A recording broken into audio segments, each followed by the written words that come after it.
Hi everyone, very good evening.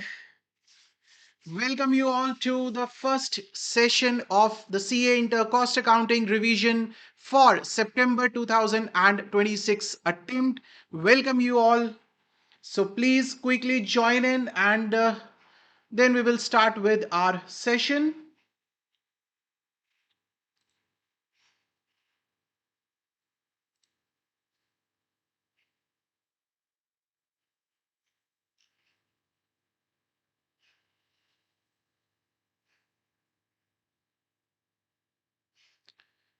Okay, good evening. Quickly everyone, all those who are joining in, please let me know if audio and video is clear to you. Please quickly let me know if audio video is clear.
Yes, good evening.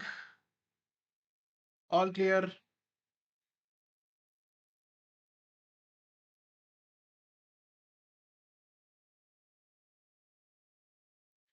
For FM, we will start after costing. Tentative is 1st of August, right? So costing will take approximately 10-12 days, and after that we'll be starting with FM also. Tentative date I'm giving you.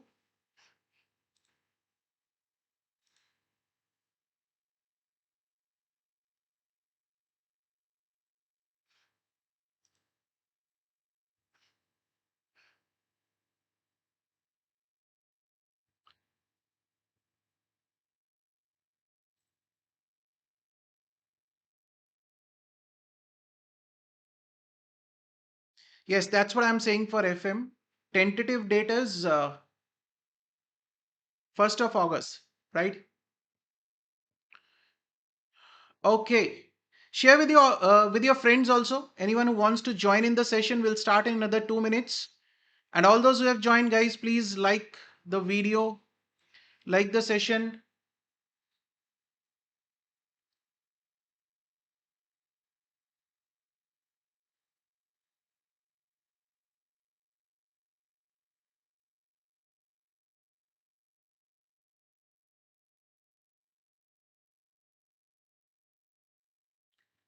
Good evening, everyone joining in.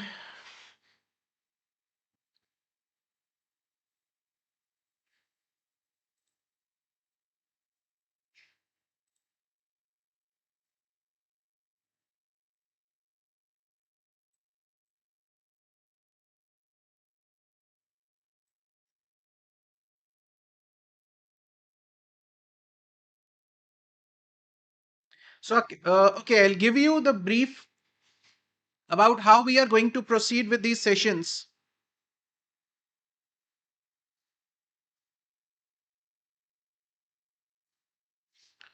right? How we are going to proceed with this session. So, today we are starting with the sessions. I'll give you just the overview. Every day we'll be starting at 6 o'clock, 6 p.m., and tentatively we will be going around till 9 p.m., right? This is what is going to be the timings every day, 6 p.m. to 9 p.m.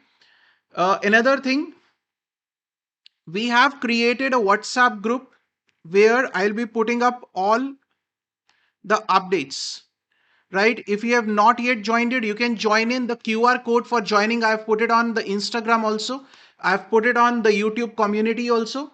So you can find the QR code for joining the WhatsApp group. So you can join the WhatsApp group where we will be taking up the queries also. We will be updating all the daily updates. If there are any changes in the class schedule, I'll be updating there. Right? Now, what is the agenda for this class, for these sessions? The agenda is that to get the maximum conceptual clarity in less time. See, for any subject, the concepts are going to be the most important thing, because if you understand the concepts very clearly, that means in the examination, you will be able to tackle the maximum types of questions. Anything institute asks, you are going to tackle it. So most important thing will be conceptual clarity. Ask your doubts on the spot, ask your doubts next day, ask your doubts in the WhatsApp group, right? What is our target? Our target should be, especially in the paper like costing, which is one of the most scoring subjects of group 2. CA Inter group 2, one of the most scoring subject. Our target will be at least scoring 70 plus in costing. Whatever is the type of paper, doesn't matter. Whether it's easy, whether it's medium, whether it's hard. At least 70 plus we should be targeting, right? And for to achieve this target, to achieve this target, right? Wait. To achieve the target of 70 plus,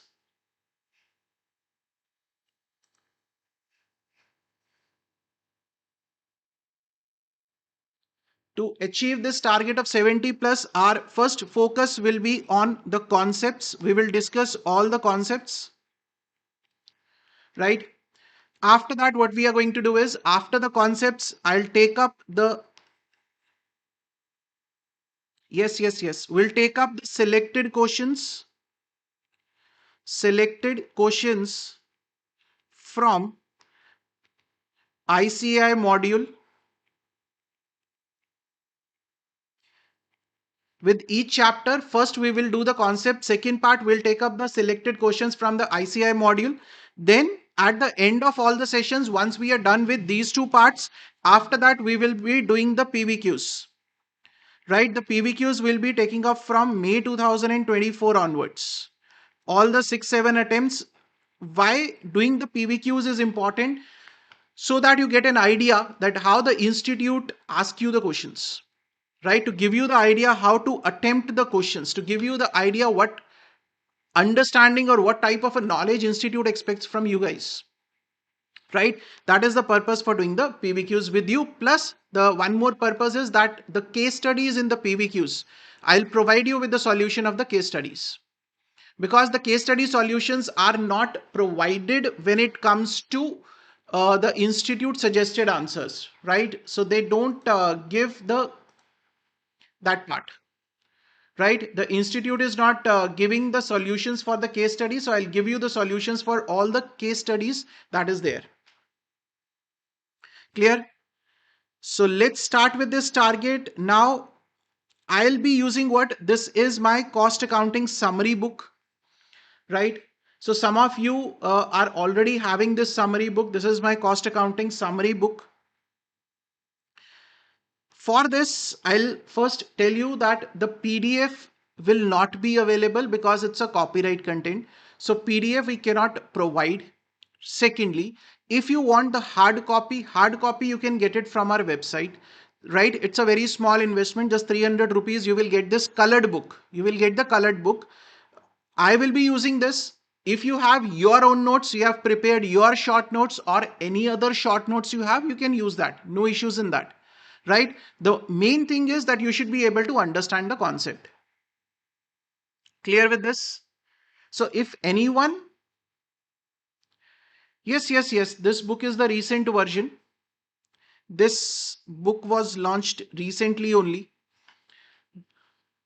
right? So this, if anyone wants it, you will get the colored book in hard copy. You can order it from our website www.ksjteaching.org.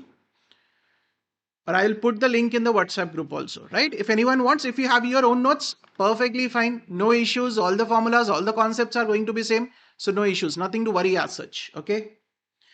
For the question solving, like this, when we will come to the PVQs, we'll solve the case studies and all those solutions. I'll provide you. I'll provide the PDF in the WhatsApp group. I'll provide the PDF in the Telegram also, right? So no issues for the question solving. I'll provide you the PDFs. Okay. Fine, fine, fine. If you have the concept book, well and good, don't worry. Yes, all costing revision we will be doing on the YouTube itself. Otherwise, regular batch is also there on the YouTube costing. Anish, the regular batch is also there on the YouTube. Costing regular batch is there. This is the revision batch. The complete batch will be doing it on the YouTube itself. Right? For the next 10-12 days, every day will be coming live at 6 o'clock and will continue till 9:15. I'll give you the break also in between, right? 15 minutes break will be there. So every day our sessions will be, we'll have the session from 6 to 7:30. This will be our one session, right? This will be one of the sessions. Then another session will do it from 7:45 or 7:50 to 9:10, 9:15 as per the topic will do, right? Hi, yes, yes, yes. You can use any notes, whatever the notes you have, you can use it, no issues, right? Totally fine. Totally fine. No issues in that. Wait. Okay. Anyone having any questions, or we can start with today? What we'll be covering is, today we'll be covering the basics of costing, right? The very basics, what this chapter, and this basics chapter is important for what? This basic chapter is important for the theory purpose, right? This is important for your theory purpose. Okay. Anyone having any doubts, you can ask.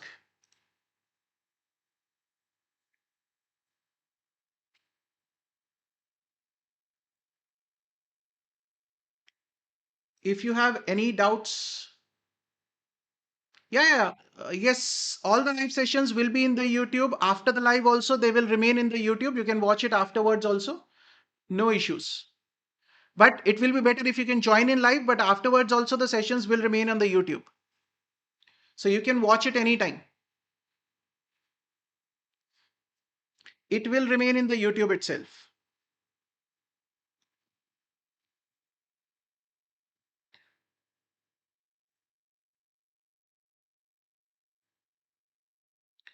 Okay, anyone having any doubts, please let me know. So we'll start in the next 1 minute. We'll be starting.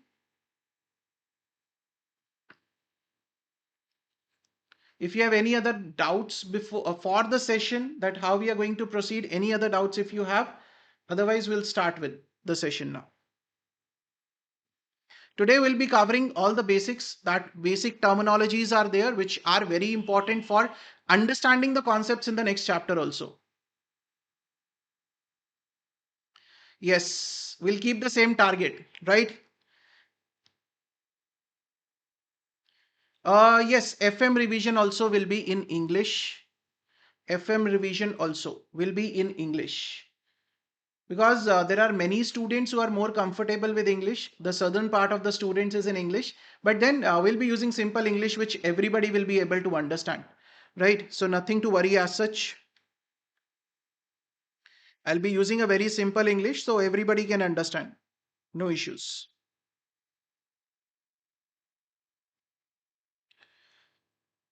Okay, so let's start with our session now.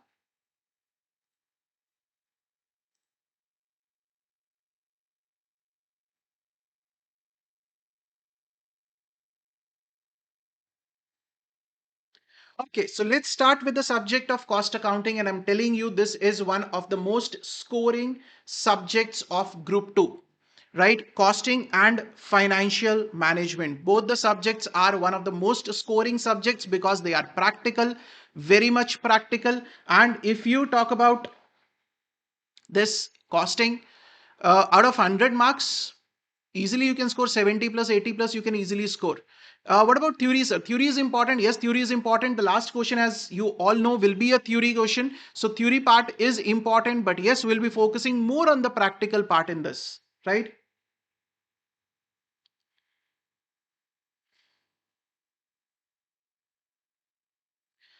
FM classes will approximately start, as I told, that FM will start approximately from 1st of August, 31st of July or 1st of August, around that, after the costing revision, right? Then we'll start with the FM revision, okay? So let's start with the very basics. First thing, what is a cost? In a very simple terms, if I say cost is any expenditure which is done in buying the goods or taking the services, any expenditure done on goods or services, right? Any expenditure done on goods or services, that is what we call it as cost.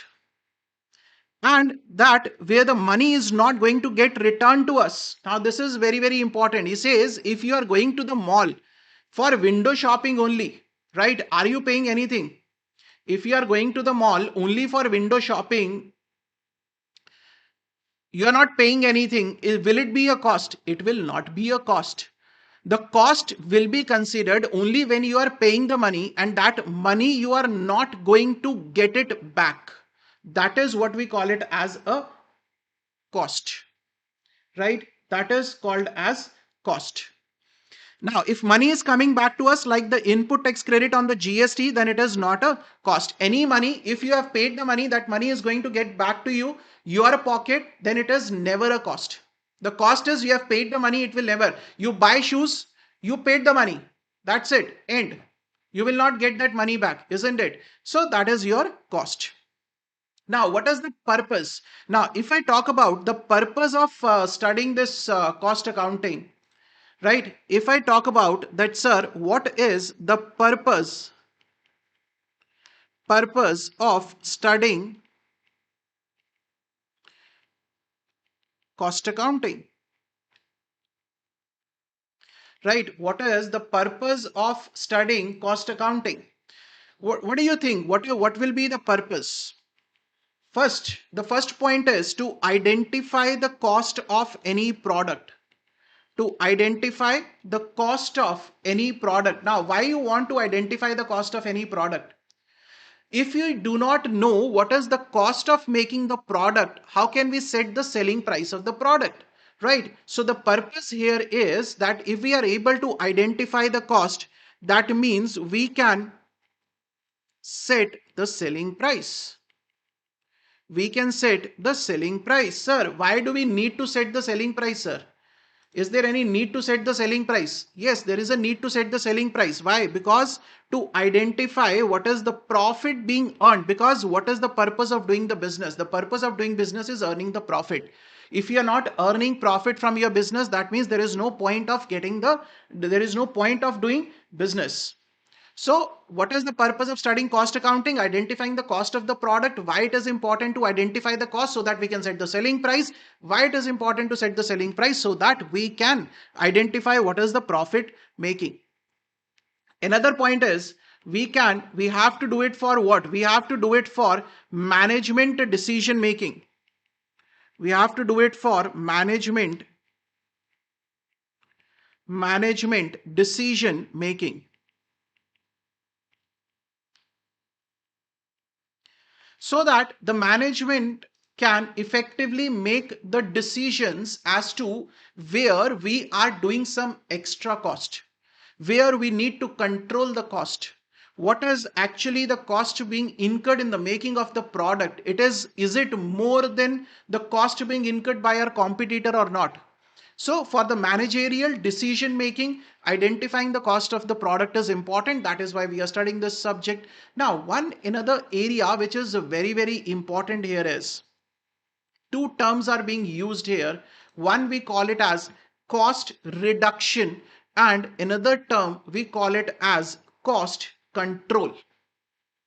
Right now, these are the two very, very terms. As a layman, if we think, we say, okay, sir, cost reduction means reducing the cost. Cost control also means what? Cost control also means reducing the cost. So both the terms mean the same. isn't it? Both the terms mean the same, cost reduction as well as cost control. Now, there is a slight difference between the two. What is a cost reduction and what is a cost control? Try to understand. I'll take a very, very simple example for cost reduction as well as cost control. Listen to it very carefully. Let's say you have a mobile phone with two SIM cards. With two SIM cards, you are having a mobile phone which is having two SIM slots, right? And you buy two SIM cards. Out of that two SIM cards, you are using only one SIM card, right? What you are doing is you are using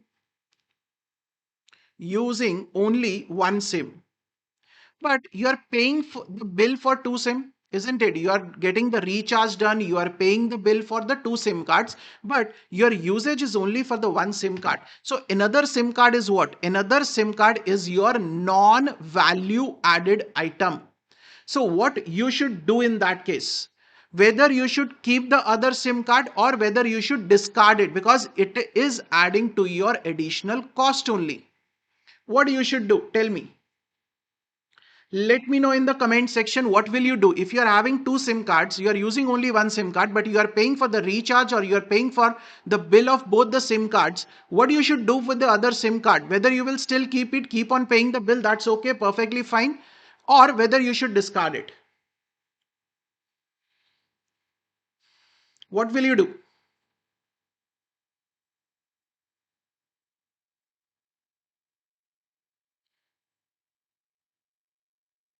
Quickly, let me know in the comment section what will you do with the other SIM card.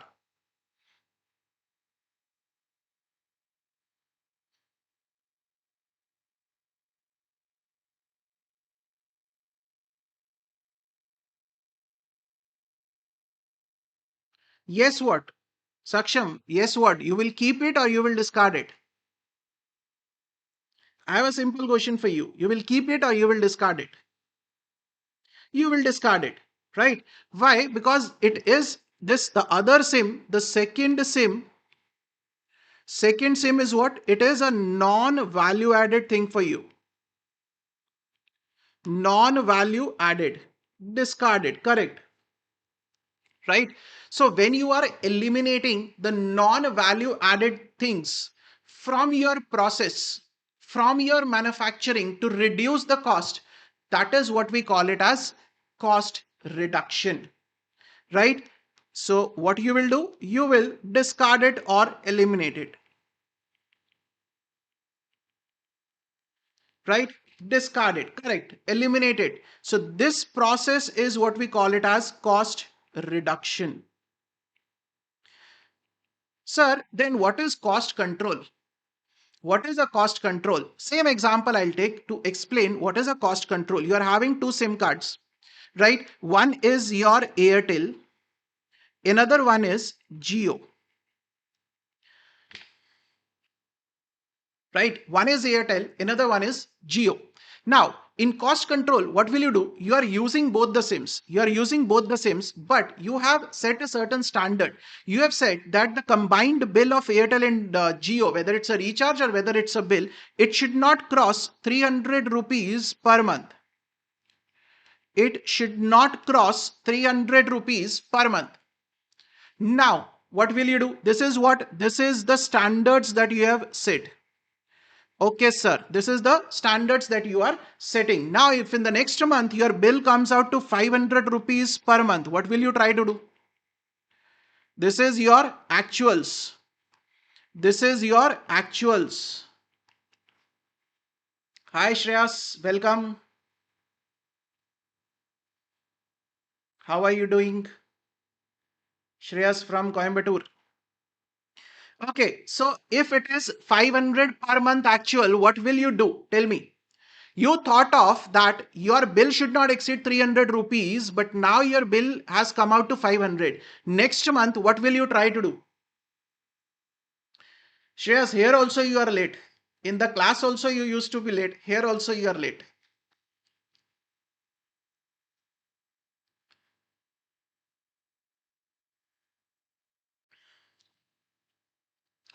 Okay, yes. Tell me guys, what will you do?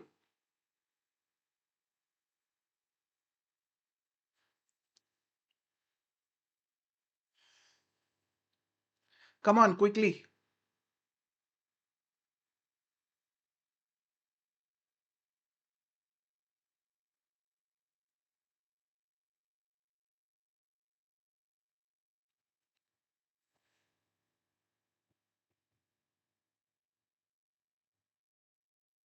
If your standards are 300, your actuals come out to 500, what will you do? Will you not try to reduce this actuals, reduce this actuals,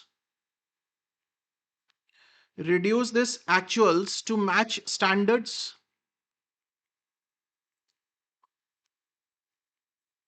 Isn't it? You will try to reduce your actuals to come back to your standards. This process, when you set some standards, when you compare your standards with the actuals, and if the actuals are more than the standards, you try to reduce those actuals so that it does not exceed your standards. This is what we call it as cost control. Reduce the cost by 200. Purchase 400, plan for sim. Perfect. Reduce 500 to 300, right? So what you are trying to do is you are trying to bring that 500 cost to 300. This is what we call it as cost control. Right now, it was not a non-value added activity. It was a value addition because you are using both the sims. If it is a non-value added thing, you eliminate it. It's not creating any value for you. You eliminate it. That's by data reduction.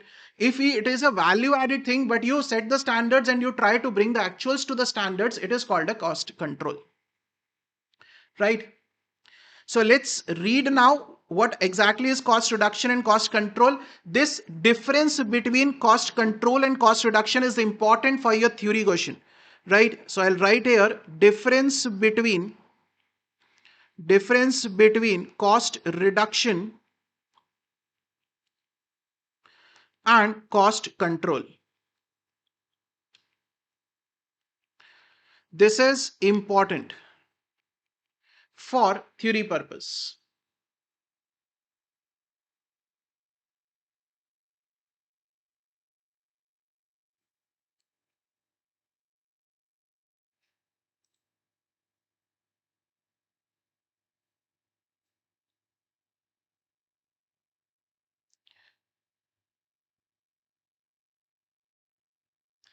Difference between cost reduction and cost control. It is an important question for your theory purpose, right? Okay, so let's try to understand. Let's read now cost reduction. Now you have got an idea what cost reduction exactly is.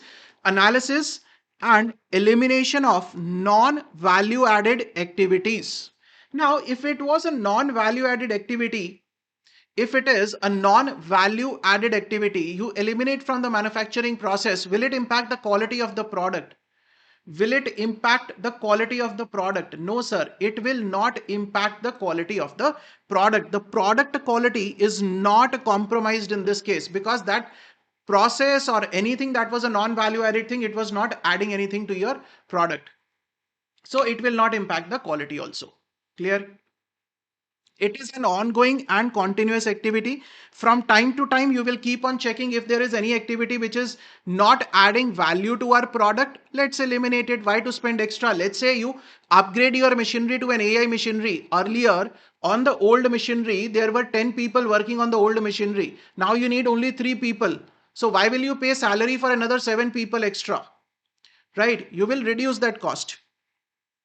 Emphasis on the present and the future cost. What is the cost being incurred in the present? If it is on the non-value added activities, eliminate it for the future, so that the cost in the future, we are focusing on what? We are focusing on what is being incurred in the present and how we can reduce it for the future by eliminating the non-value added activities. Now, there are many points in this, but these 4 points should be there in your answer. These are the 4 most important points which should be there in your answer. Is that clear? Now, coming to cost control. Coming to cost control, that what exactly is cost control? As I told you, that cost control is what? Setting the standards and comparing them with the actuals setting the standards and comparing with the actuals to work on variances. Right? To work on variance means the difference between the standards and the actuals. In that case, the product quality might get compromised. How the product quality will get compromised? In the example that we have taken, now if you want that your this bill should come from 500 to 300, you will go for what? You will go for a cheaper plan, isn't it? You will go for what? You will go for a cheaper plan. Now, what will happen in case of a cheaper plan? The voice quality might get impacted. Voice quality is low, or you will get less data, isn't it? So somewhere the compromise might be there on the quality. That is what will happen in case of cost control. So in case of cost control, what we are saying is that setting the standards and comparing with the actuals to work on variances, product quality might get compromised. The product quality might get compromised, right? Cost control ends. Cost control ends once the target cost is achieved. Once you achieve your target cost, once you have achieved your standards, you have reduced your bill to 300. After that, you will not go for the cost control. Now the cost is already controlled. Now you have met your standards, right? Emphasis on what? Emphasis on the present and the past cost. Past cost means what? The actual, the standards you have set in the past. Actuals also represent what? The actuals also represent the cost which you have already incurred, right? So it is focusing on the present and the past. Cost reduction was focusing on the present and future. So these are the 4 important points which you will be writing. If there is a difference, this difference can come for how many marks? This difference can come for 4 marks. That is why I've given you 4 points each, right? That's why I'm giving you 4 points that this can come for 4 marks. Okay, let me know if you have any doubts in cost reduction and cost control, because this is very, very, very important. Quickly, let me know if you have any doubts in cost reduction versus cost control. Then we will move to some another important costs. There's some important terminologies we will be using, we will be seeing, which are important for the other chapters also. Okay, quickly, fast, reply if you have any doubts in cost reduction versus cost control. And as I told you, this is important for your examination. For the theory purpose, it is very, very important.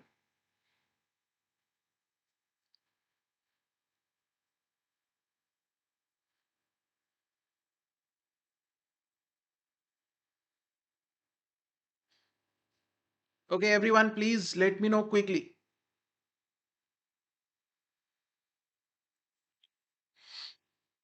Others, please reply if everything is clear to you people.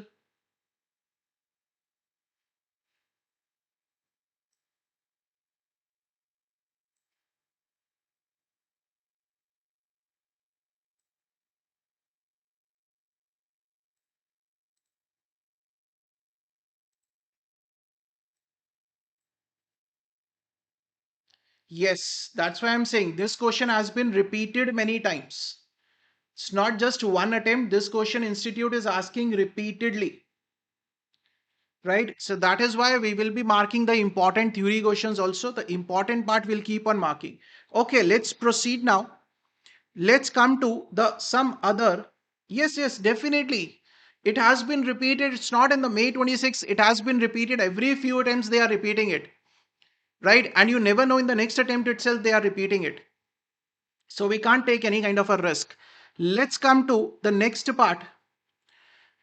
The next part is direct cost. The next part that we have is the few terminologies which are very, very, very important. The first of those terminologies is our direct cost. Now, what is a direct cost? Direct cost in simple terms is any cost which can be identified with one unit of a cost object. which can be identified with 1 unit of a cost object. Now, what is a cost object? Cost object is anything for which the costing is being done. Anything for which the costing is being done. Right? It can be any good, it can be any service, anything for which we are trying to identify the cost.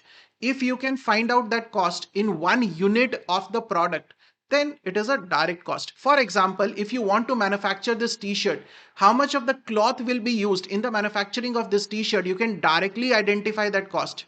Right, you can directly identify in the making of t-shirt 2 meter of the cloth is required, 100 rupees per meter, so 200 rupees is the cloth cost.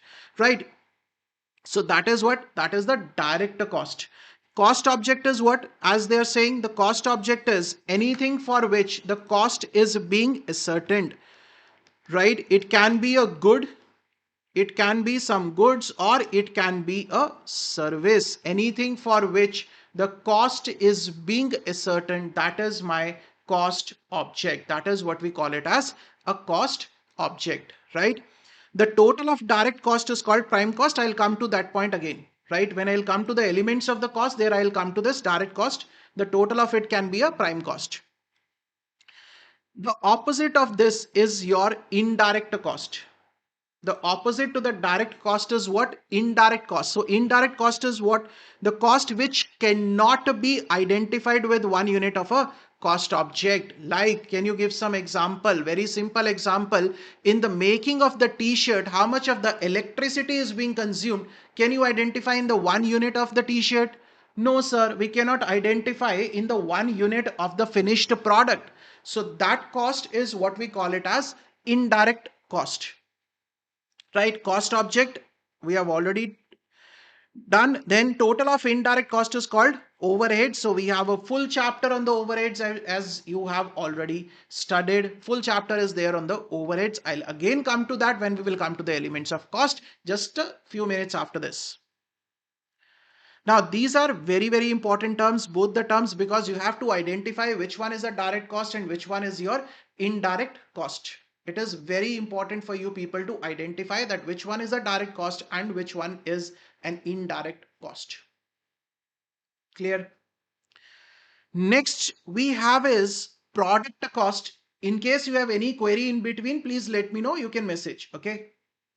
Next we have is product cost. Now, what is the product cost? These are the costs which are assigned to the product. There are two types of cost. One is called a product cost. Another one is called a period cost. Now, product cost is any cost which is being identified with the product we are making. Like the raw material cost is being incurred, it is directly related to the product. Labor costing is being incurred, it is directly related to your product. Any other expenses which are incurred in the making of that product, that is called a product cost. Then what is a period cost, sir? Period cost is any expense which is being charged over a period. For example, if you are paying a salary to an accountant, right, now accountant is not involved directly in the making of the product, whether it will be a product cost or a period cost.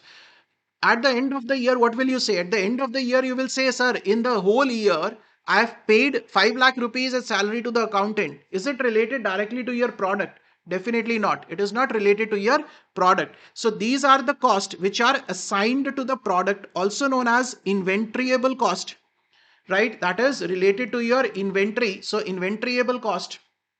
For example, the manufacturing cost like cost of raw material, wages, production overheads, etc. Right? Then what is a period cost? The cost which are charged as expense against the revenue of the period, right? Like the salaries of the accountant, advertisement expenses, and all those things. Journal admin cost, salesman salary, staff salary, etc. So all these are the period cost. Now again, this is important for your theory part, that the difference between the product cost and the period cost.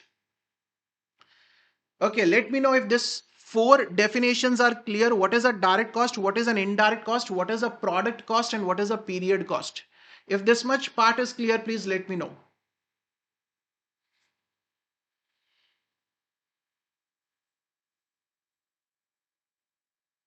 Yes, quickly let me know in the comment section if this much part is clear to all of you.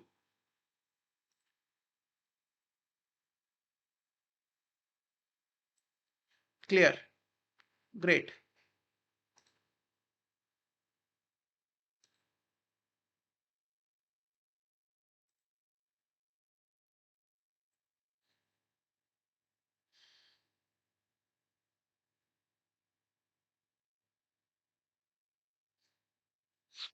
Okay. So now I'll move forward. The next we have is, now this is very interesting. Three types of cost we are getting. One is called as fixed cost. Another one is called as variable cost. Third one is called as semi-variable cost. Simple terms. Now, what is a fixed cost? What is a fixed cost? The fixed cost is the one which does not change with the number of units you are manufacturing. The fixed cost is not dependent upon the units you are manufacturing. Very simple, right? What I'm saying is the fixed cost, for example, the rent of the building. Right now, whether the landlord is going to charge you rent according to the number of units that you are going to produce, absolutely no, right? So cost which remains same irrespective of the number of units being produced. That means the cost will not change whether you manufacture 500 units or whether you manufacture 10,000 units. That cost will remain same. These are time related cost. The fixed cost is incurred even if there is no production. Yes, you will have to pay the rent, sir. The landlord is not concerned whether you are manufacturing anything or not, whether you are into losses or whether you are into profits. They will charge rent for the same. Rent, interest on loan, etc. If you have taken a loan from the bank, okay, product cost I will explain again after this fixed variable and semi-variable cost, right? If you have taken a bank loan, can you tell the bank that, okay, we are not manufacturing this year, we will not pay interest? No, sir. The bank will ask for the interest or the bank will declare you the defaulter. Very simple. Clear? Now, what is a variable cost? So variable cost is the one which varies with the number of units being manufactured, which change with the change in the number of units being produced. If you produce one more unit, another cost will be incurred. For example, if you produce one more t-shirt, more cloth will be used, more cost will be incurred. That is your variable cost, right? These are volume related cost. Volume means what? Volume means the quantity, isn't it? Volume means what? The volume means the quantity related cost. Now, variable costs are incurred only when the production takes place. Variable cost will be there only when you are manufacturing the product. If you are not manufacturing this t-shirt, how will the cloth cost be incurred, sir? It will not be incurred, right? For example, direct material cost, direct labor cost, and etc. Right? All the direct costs are always variable, but all variable costs are not direct. This will take up when we'll come to marginal costing. This line is important, right? This line is important. I'll come to that. Now, what is a semi-variable cost? It is a combination of a fixed and a variable cost. It is a mix of variable and fixed cost. Some part of the cost is fixed. After that, the cost will be variable. To some extent, the cost will be fixed, and after a certain point, it will be variable. For example, you buy a machinery, right? The manufacturer or the supplier of that machinery says that, sir, if you are going to manufacture 10,000 units per month, there is a monthly fixed cost of the repairs and maintenance, which will be 5,000 rupees. But if you are going to manufacture more than 10,000 units, you are going to use it more, you are going to use the machinery more, then after that 5,000 rupees, there will be additional cost of 1,000 for every hour that is being machine used. For every 10 hours the machine is being used, right? So some part is fixed, minimum 5,000 will be charged, and after that depends upon the usage. The more you use, the more will be the cost, right? So that is what we call it as semi-variable cost. Now, semi-variable cost has no treatment as such. There is no as such treatment for the semi-variable cost, right? So what we have to do is semi-variable cost always to be divided between variable and fixed cost. and then recorded in the books. Right? Semi-variable itself has no treatment. We always have to divide it between variable and fixed cost and then record it in the books. Right? Okay. So Riddhi was asking about the product cost. Product cost is any cost which is incurred in the making of that product. Simple. Which is directly related to the product. Raw material cost, labor cost, salary of the supervisor is there. Anything which is related to the product, that is a product cost. Anything which is not directly related to the product but it is related to a period. You are paying accountant salary for 1 month. You are not paying the salary to the accountant for the manufacturing of 5,000 units, right? If you are paying something for the number of units being manufactured, that is a product cost. If you are paying a cost or an expense for a particular period, it can be monthly, weekly, yearly, that is a period cost. Is that clear? Now, here comes a very, very important point. Sir, if the cost is given to you, if the cost is given to you, you do not know whether it's a variable cost or a fixed cost or a semi-variable cost. How to identify that? How to identify that, and that thing we will be using in the questions also. Yes, you will get this in the questions. I think somewhere in the batch costing or job costing, somewhere we'll get this question where only the cost will be given, the quantity and the cost is given. You do not know whether it's a fixed cost, it's a variable cost, or it's a semi-variable cost. Second thing, if it is a semi-variable cost, then how to divide the semi-variable into variable and fixed cost. This is what we are going to learn now. There are specific features. What I'm saying is there are specific features based on which you can decide that whether it's a variable cost, fixed cost, or it is a semi-variable cost. Let's talk about the variable cost first. Let's talk about the variable cost first. Right? What are the features of the variable cost? I'll take number of units. Right? What I will take is number of units, then I will take total cost, right? And I will take cost per unit. Right? I'll take three columns. What is the number of units that you are manufacturing? What is the total cost being incurred? And what is the cost per unit? So I'm saying if you are manufacturing 1,000 units, your cost is 10,000. So what is the cost per unit? That is 10 rupees. Now, if you increase this number of units to 2,000 units, what I'm saying is if you increase the 1,000 unit to 2,000 units, what about the variable cost? Will it change or will it not change? What we have studied, sir, variable cost will change with the number of units being manufactured, right? So this variable cost will come out to 20,000. What will be the cost per unit? 10, right? So the cost per unit will be 10. So what is the feature here? Try to understand the feature here.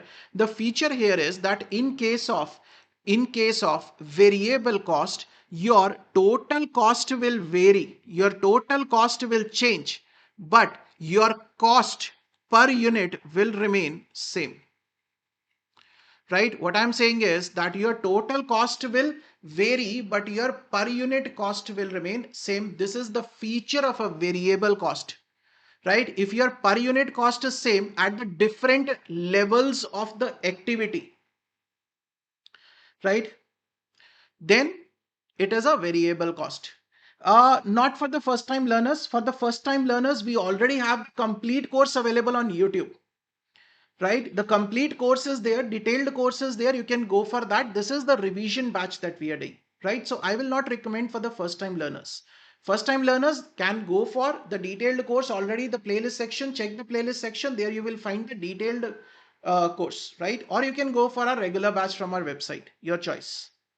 Okay, this is a revision batch. So this is what we are talking about. What we are talking about the variable cost. Second, now I'll talk about fixed cost. Right? I'll talk something about fixed cost. The same thing I'll take it for the fixed cost. What I'll take? Number of units. Same columns I'll take. That is number of units. Then I'll take total cost. and then I'll take cost per unit. Right, so the three same columns I'll take. Regarding the fixed cost, now we are going to talk. Now what I'm going to say, for 1000 units, what is the cost? 10,000. Cost per unit 10. Now if I increase the number of units to 2000, will the total cost change? Will the total cost change? Sir, the total cost will not change because it is a fixed cost. Total cost will remain 10,000 only. So what will be the cost per unit? The cost per unit now will be 5. So this is the feature of the fixed cost. What, sir? Your total cost will remain same, but your cost per unit will vary. Right? So if you find somewhere that at the different levels of manufacturing, at the different output levels, your total cost remains same, but your cost per unit changes, that means it is your fixed cost which is given to you. Clear? So that means it is your fixed cost which is given to you. Third element is your semi-variable cost. Now what about semi-variable cost? How to identify the semi-variable cost? Third we have is semi-variable cost. Right? Again, I'll take those three columns. What are the three columns? Number of units. Then we have total cost. And we have cost per unit. Now, in case of semi-variable cost, what will happen, sir? In case of semi-variable cost, if you are manufacturing 1000 units, your total cost, let's say, is 10,000. Cost per unit is 10 rupees. Now, if you increase this 1000 to 2000 units, if you increase this 1000 to 2000 units, your total cost will be, let's say it is 18,000. Your total cost is 18,000. So what is your cost per unit now? Your cost per unit is 9 rupees. Now, in this case, what is happening? In this case, if you see, your total cost is also varying and your cost per unit will also vary. So both the cost will vary. If you see this kind of a cost where at the different level of the number of units being produced, your total cost changes as well as your cost per unit changes. That is, you have a semi-variable cost with you. Is this much part clear, everyone? Please let me know, because this is a very, very important part. Especially this part is important, that if you have a semi-variable cost, the next step will be how to bifurcate semi-variable cost into variable and fixed cost. Yes, everyone, please let me know quickly in the comment section if it is clear. And all those who are joining in, guys, please hit the like button so that the others also get motivated, so that this video reaches maximum people and most of the people can take the benefit from this video. So it's up to you how you can help in sharing this video, right? And I'm telling you, if you complete this series live every day, if you are coming, it can make a difference of at least 20 to 30 marks for sure. For sure, 20 to 30 marks. You will tell me after the result. You yourself will say, but for that you have to be consistent. You have to be dedicated along with me.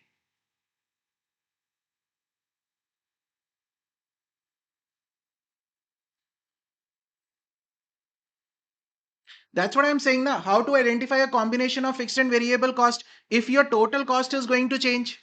If there is at the different levels, what we are saying, in case of variable cost, your cost per unit will remain same, total cost will change. In case of fixed cost, what will happen? In case of fixed cost, your total cost will same, cost per unit will change. In case of semi-variable cost, both will change. Your total cost will change as well as your cost per unit will change. Both will change. If both total cost as well as per unit cost, if both the cost is going to change, that means it is a combination of fixed and variable cost. That means it is a semi-variable cost.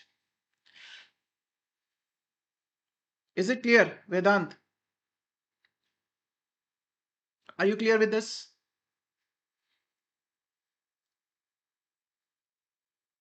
Because if this is clear, then I'll move to the next part, that how to, out of semi-variable cost, how to identify the variable and fixed cost. That is going to be our next step.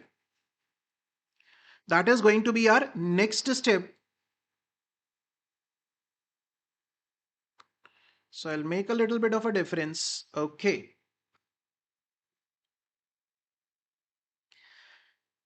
Now, the next step is how to bifurcate, how to find out that out of this 10,000 rupees or out of this 18,000 rupees, how much is my variable cost and how much is my fixed cost. This is the next big question. How to identify? Just listen to it very carefully. What I'm going to do is, I'm saying that this change, if you change the number of units by 1000, your cost is going to change by how much? Your cost is changing by 8,000 rupees. That means what? That means this 8,000 is what? This 8,000 is your variable cost, isn't it? That's why this cost is changing. No, this is your variable cost for how many units? For 1000 units. If your cost is changing, that means it is a variable cost. So this 8,000 cost has increased from 10,000 to 18,000. This 8,000 is what? This 8,000 is your variable cost for how many units? For 1000 units. Can we calculate from here? Can we calculate variable cost per unit? Yes, sir. We can calculate variable cost per unit. That is 8 rupees. Right? We have calculated the variable cost per unit, that comes out to 8 rupees. Now, if you talk about this 10,000, if you talk about this 10,000 thing, if you talk about this 10,000 thing, let's see, out of this 10,000, what we are saying is, we are saying that, sir, our variable cost is how much? Our variable cost is 8 rupees per unit, right? 8 rupees per unit. So can I say here my variable cost will be, I manufactured 1000 units. I'm saying my variable cost is 8 rupees per unit. So can I say my variable cost is how much? 8,000. So what will be my fixed cost out of total 10,000? If 8,000 is variable cost, that means my fixed cost is 2,000 rupees. So this 10,000 was a total cost, which we call it as a semi-variable cost. Out of that, now we have identified that 8,000 is my variable cost and 2,000 is my fixed cost. Now you might ask a question. Now you might ask a question that, sir, can we do it with 18,000 also? Yes, we can do it with 18,000 also. Variable cost, fixed cost. 2,000 units you manufactured. For every unit, there is 8 rupees of variable cost. That is 16,000 of variable cost. So what will be your fixed cost? Out of 18,000, if 16,000 is your fixed variable cost, so what is your fixed cost? 2,000. Simple, isn't it? Now, if I ask you to calculate the cost for 3,000 units, if I ask you to calculate the cost for 3,000 units, can you calculate the cost for 3,000 units? Yes, sir. This will have a variable cost and this will have a fixed cost. How will you calculate variable cost? That will be 3,000 units you are going to manufacture. For every one unit, what is the variable cost? 8 rupees. That is 24,000 of variable cost, isn't it? And what is your fixed cost? Will the fixed cost change? No, sir. Fixed cost will remain same. That is 2,000. So your total cost here will be 26,000. So for any level you can calculate now. For any level you can calculate the cost. Is this bifurcation clear, guys? Semi-variable cost, how to find out the variable element and how to find out the fixed element. Is this part clear? Quickly let me know in the comment section if this part is clear. Everyone.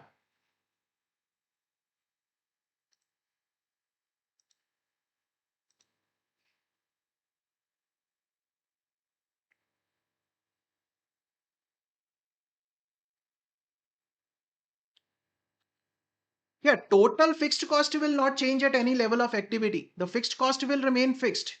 That is why the name here is the fixed cost. Fixed cost will not change until and unless you are going for expansion, until and unless some circumstances are there that fixed cost we need to spend more, right? Otherwise, the fixed cost is not dependent upon the number of units that you are manufacturing, so it will not change.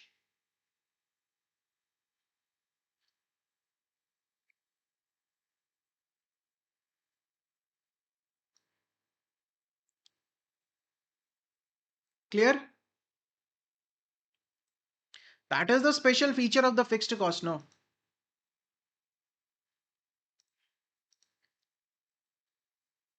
Yes, okay. So this is a very, very, very important part. Okay.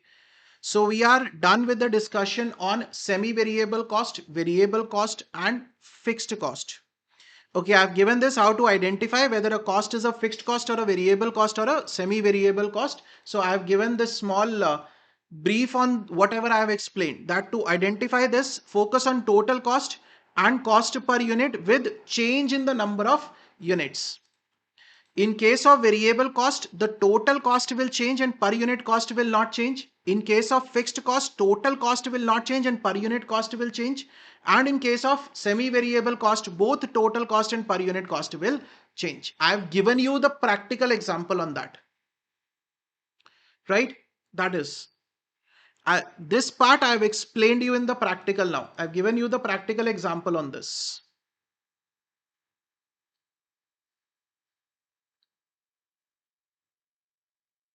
First, we will calculate variable cost per unit, then number of units into variable, then subtract total from correct. Correct. This will be the procedure that we will be following for this. Absolutely correct.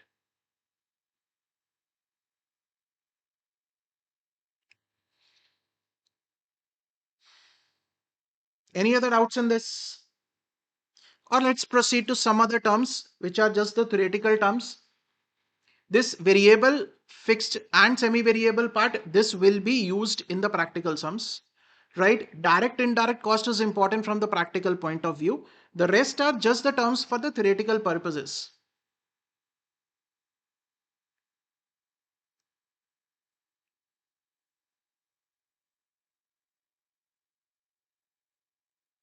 Right? Okay.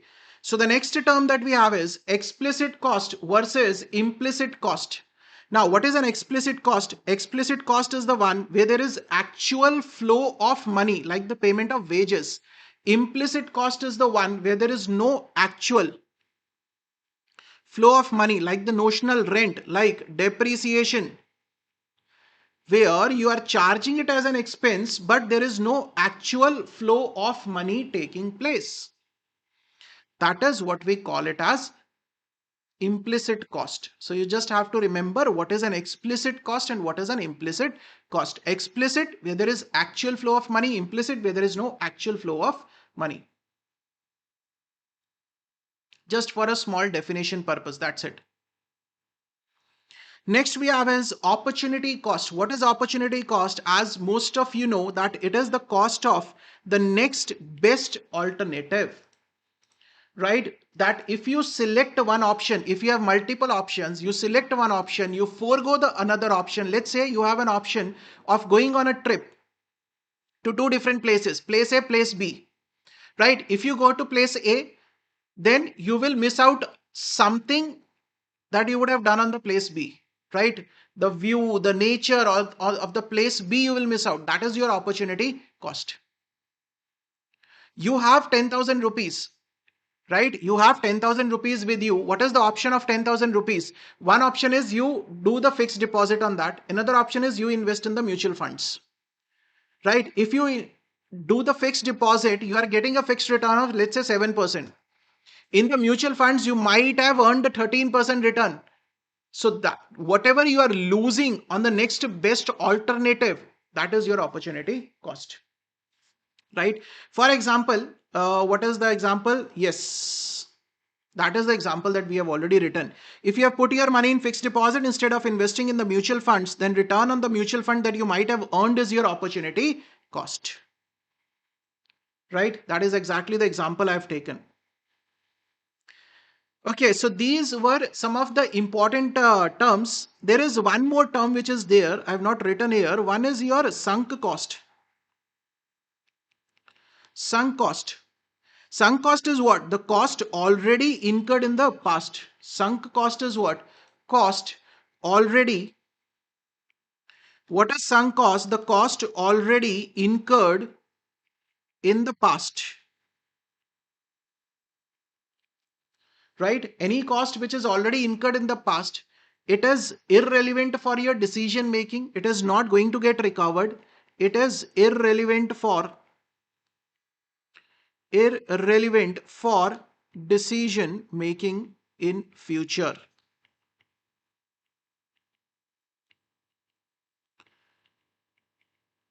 Right, that is what we call it as sunk cost. That before starting a business we have done some research and development, that we have done some cost on the research that whether this business will work or not. Now it is a sunk cost. Whether you do the business or whether you do not do the business, that is irrelevant. You hired a professional, you take the help of the professional, you pay that professional the fee to decide on whether you should be doing this business or not.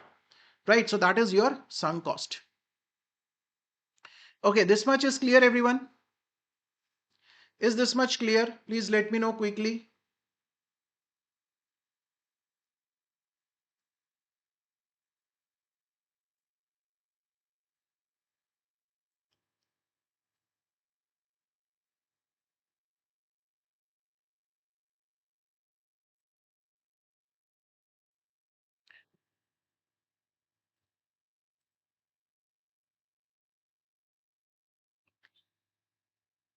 Then we'll move to some other important part of it.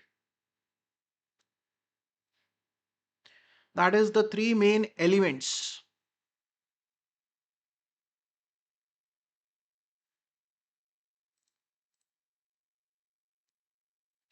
Yes, quickly let me know if everything is clear up till this part. If you have any doubts up till this part, let me know.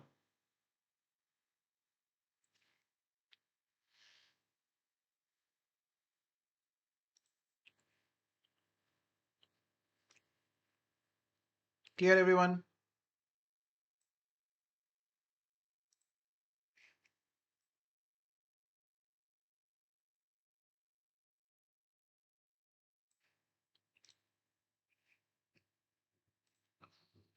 What about rest of the people?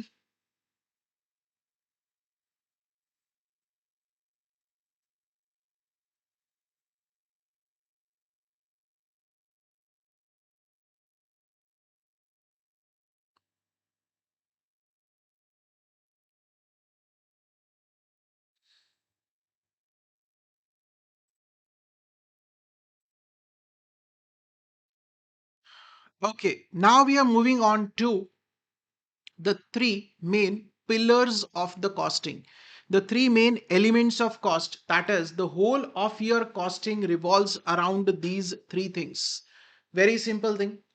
If you have to build a house, what is the first thing that you need for building the house? The first thing that you need is material, or first thing that you need is labor? The first thing that you need is material. If you do not order bricks, if you do not order cement, what will the labor do? So the first important element of cost, thank you for replying. The first element of the cost is what? The first element of the cost is material. What is the second element? Now, if you are building a house, the material is there. The next thing that you need is the labor who will be using that material and helping you out in the construction. Third thing, then the labor is working. There will be other expenses also, like the expenses on the tea, coffee of the labor, expenses on the food for the labor, other expenses will be there.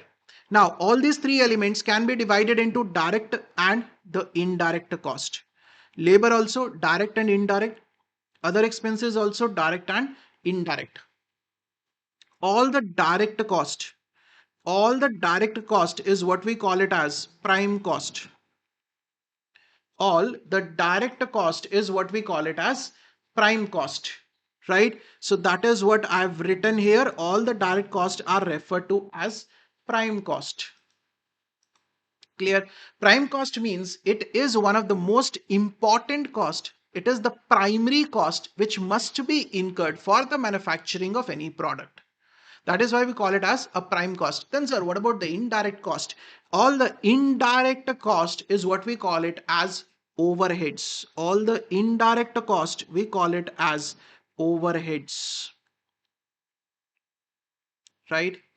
We call it as overheads. We have a complete chapter on this overheads thing, that what are overheads, right? For now, you have to understand what all the indirect cost, we call it as overheads. Direct cost, indirect cost, direct cost which can be identified in one unit, indirect cost which cannot be identified in one unit. But the simple rule is that all this cost is to be recovered from our customer, right? So we will learn how to do it. Now, if we talk about overheads, now, the overheads are further divided. If I talk about overheads, so I say the overheads are further divided into three categories. First, we call it as factory overheads.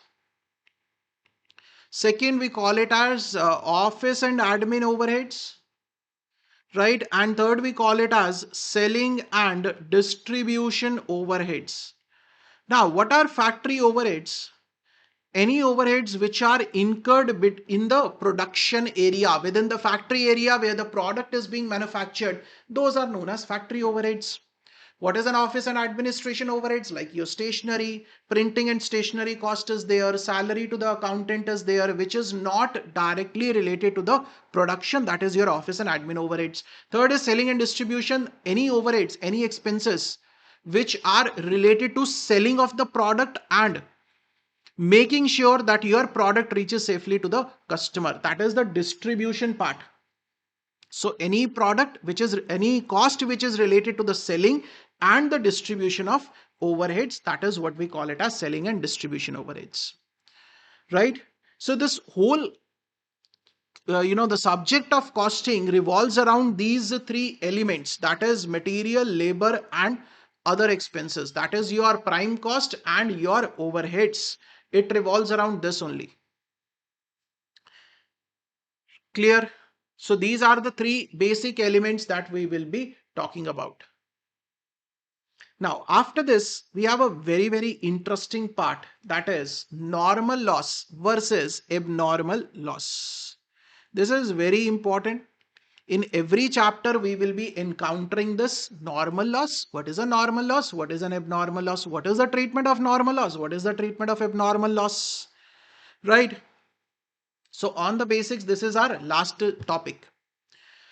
What is a normal loss? Normal loss is what we call it as an anticipated loss. That is a loss which I am anticipating, which I know it will happen. That is what we call it as a normal loss. Let's say you are studying a subject, right? You know that if you are studying 100%, out of that 1% you will forget, isn't it? The general human tendency. Until and unless you are absolutely genius, you remember word by word everything what is written in the book. That is an exceptional case. But under the normal circumstances, if you are a normal human being, you will forget at least 1%, 2% of the content, isn't it? So that is what we call it as a normal loss. Another example. Four friends going to a pizza shop to eat the pizza. One of the friends is like high level of, the conjuice. He will not bring money every time. The other three friends now, what? Every time they are going for the party, they are one of the best friends. The other three friends, they know that he will not bring the money. So that is what? That is a normal loss. So normal loss is what? The normal loss is any loss which is inherent in any job, that is, it is known some loss will happen. We know that some loss is going to happen. Clear? Cost of normal loss will be borne by good units, that is, it will be recovered from the customer. Now, what is the treatment of normal loss? If those three friends know that the fourth friend will never bring the money, so what they will do? Who will bear the cost of the pizza being eaten by that fourth friend? The other three friends will have to bear the cost. Those other three friends are what? Those other three friends are called as good units, right? So these good units are going to bear the cost obviously. So this is all about normal loss. Now coming to abnormal loss. Abnormal loss is something as a sudden loss which we were not expecting. Earthquake, floods, fire, theft. All these are what? All these are abnormal losses. So abnormal loss is what? A sudden loss which was not anticipated, like the loss due to floods, earthquake, fire, theft. All these are what? All these are your abnormal losses. Now, just imagine if there is a loss by fire. In your factory, there was a fire, there is a loss by fire, right? Will you recover that cost from your customer? Another example, if there is an penalty by the income tax department on your business or by the GST department on your business, they have incurred a penalty of, let's say, 10,000 rupees. Will you recover that penalty from your customer? Was it a mistake of your customer? Never. There was an earthquake, there was a flood. Because of the flood, you have some material which is lost. That is an abnormal loss. Will you recover that loss from your customer? Very simple thing you have to think. When you are talking about difference between the normal loss and the abnormal loss, you just have to keep one thing in mind. Whether I have to recover that loss from my customer or whether that loss is not to be recovered from the customer. If it is to be recovered from the customer, it is a normal loss. If it is not to be recovered from the customer, it is always your abnormal loss. And abnormal loss will never be recovered from the customer and hence will be charged to costing profit and loss account. So it will impact your profits. You will not recover from your customer. It will directly reduce your profits. This you have to remember in the whole of costing. Whenever you have the term abnormal loss, that means it will go to costing profit and loss account. It will be impacting your profits. This you have to always remember. Right? So with this, we are done with the basics part. Is this clear, guys? Is the basics part clear? Please let me know in the comment section. You can go through the basics part, whatever the terms we have done. You can go through it once and let me know if any of the terms you have any confusion. Because some of the terms definitely will be used in the practical part when we'll move to the practical part.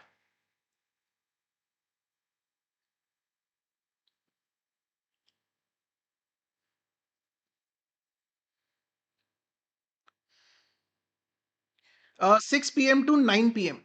Approximately 9. It can go to 9:15. It can go to 9:10. Approximately around 9 o'clock. Right? Please do share with all your friends, in all your groups, all your friends, anyone who wants to join, anyone who feels costing is difficult. Let's make it easy. Costing is not difficult. Costing is one of the most scoring subject, as I always have been saying. Right? So please do share with all your friends.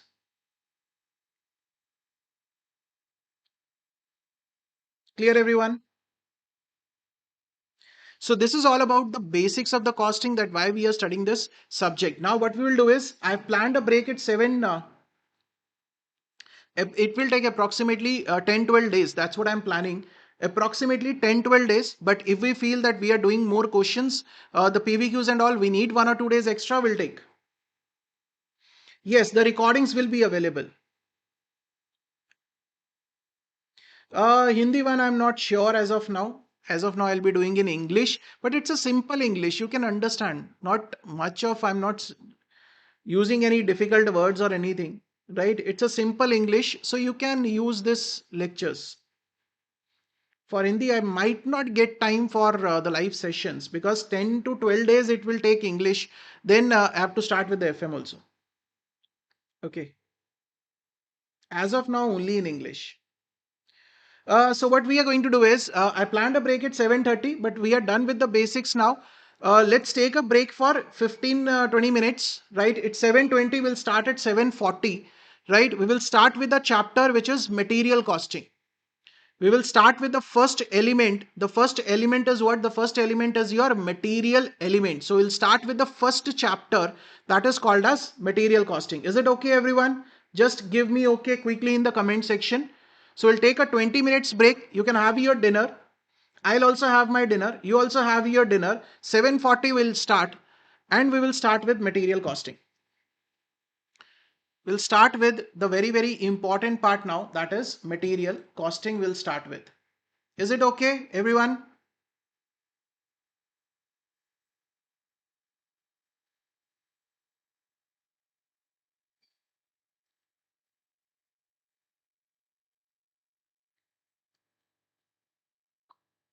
I will be doing from the module only. Selected questions from module, plus at the end we'll do the PVQ. So everything is available from the ICI website. No need to buy anything, right? No need to buy anything. We'll be doing the module questions and the PVQs. So everything will be from the ICI part only. Clear? This notes, if you want, you can buy it from the website. This is my summary book. Hard copy, you can get it from the website. This you can get, right? Okay, so see you guys after 20 minutes, 7:40 sharp, we will be starting. Okay, right?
Okay, so we are back. Are you guys there? Let me know in the comment section quickly. The break is over. 7:40. We are now resuming. Please let me know quickly. You people are there. In the meanwhile, I'll. Okay, some more people joining in the WhatsApp group.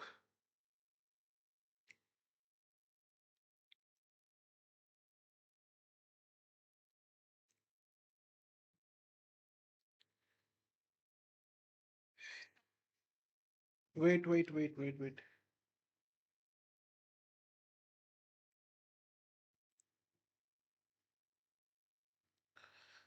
Okay, everyone, please let me know if you people are back.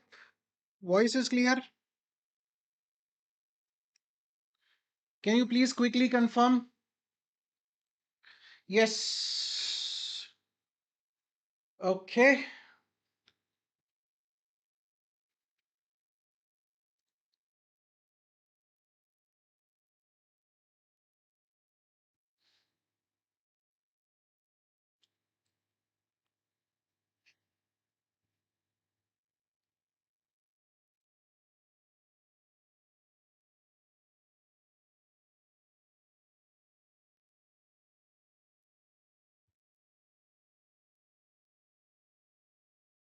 All good. Okay, just give me 2 minutes. There is some technical issue with this.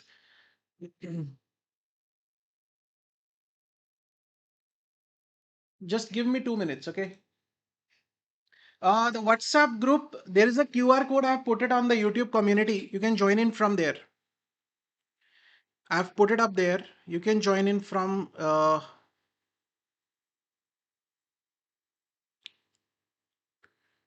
Just give me 2 minutes. I have to just change the software.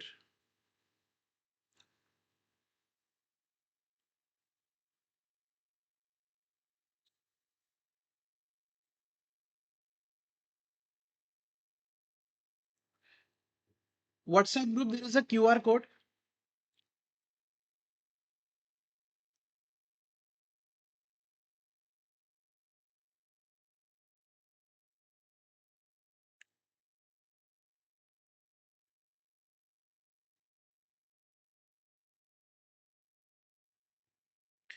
Just revise the basics part till then. We'll start in 2 minutes.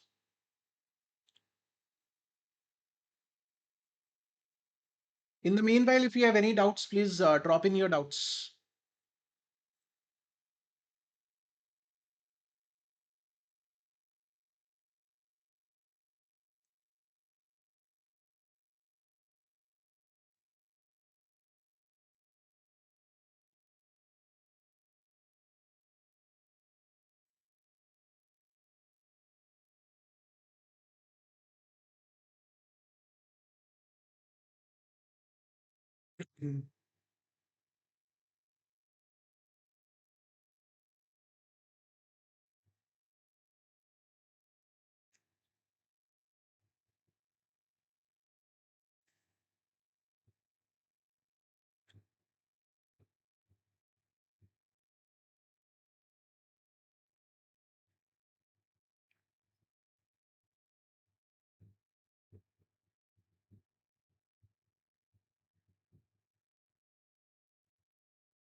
Vedant, just mail me at ksjteaching@gmail.com. Right? I know it was the book was delivered by mistake to you. Instead of summary book, you got the practice book. Otherwise, the practice book is for my regular batch, right? That is for my face-to-face batch actually. The practice book that I give is for my face-to-face batch, but it's okay if you have got it. I'll share. Okay, let's start now. We'll be starting with our topic, which is material costing. Very, very, very important topic. Very important. The first element of the cost that we have, right? Now, in material costing, what we are talking about, when we talk about material, we can have three types of material, The material word itself says we can have a raw material also, we can have a WIP material or the inventory if we say, or we can have the finished goods also. Material normally is referred to raw material. If we talk about inventory, we have the three different types of inventory: raw material, WIP and finished goods. But when we are talking about this material costing, right, when we are talking about material costing, we are going to talk about only and only the raw material part, right? We will be talking about what? We will be talking about the raw material part only. And which raw material? We will be talking about only and only the direct raw material part.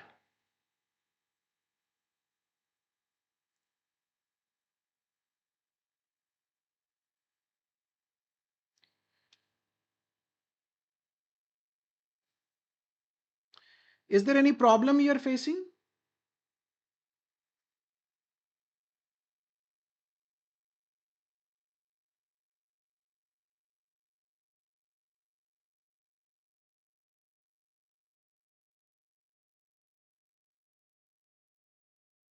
Now you will see the writing part. Now you will see. In between there was a little bit thing. Okay. So what we will be talking about is, we will be talking about, now fine, fine. So what we will be talking about is, we will be talking about the direct raw material. Direct raw material is which can be identified in 1 unit of finished good. So we will be talking about that raw material. Now, why it is important to study about this raw material, right? Why it is important to study about this raw material part. Raw material is a very important element of manufacturing. Why is it important to study? So that there is not a shortage of raw material. At the same time, we should not be having the excess of raw material. There can be two situations when we talk about the raw material, right? When we talk about raw material, there can be two situations. One is you are having the shortage of raw material, right? And another one is you are having excess of raw material. One is either we are having the shortage of raw material, second is we are having the excess of raw material. There can be two situations. Both the situations are harmful for the business. If it is a shortage, it will impact production. It will impact production. And if it is an excess of raw material, the excess of raw material will lead to what? The excess of raw material will lead to opportunity cost. You don't need that raw material, then that raw material might get spoiled lying in the godown itself. So either there can be a shortage or excess. We have to avoid this situation. That is why we are studying this chapter of material costing. Now, what will be the first step? What will be the first step when we talk about the material? What will be the first step with regard to the raw material? The first step is the purchase of raw material, isn't it? The first step is purchase of raw material. Now, how to value that purchase of raw material? Simply understand one thing: this raw material cost, you are going to recover it from your customer, isn't it? Yes, sir. We are going to recover this raw material cost from our customer. So to recover it from the customer, we should know what is the value at which we have received this material. So the first topic is valuation of purchase price of raw material.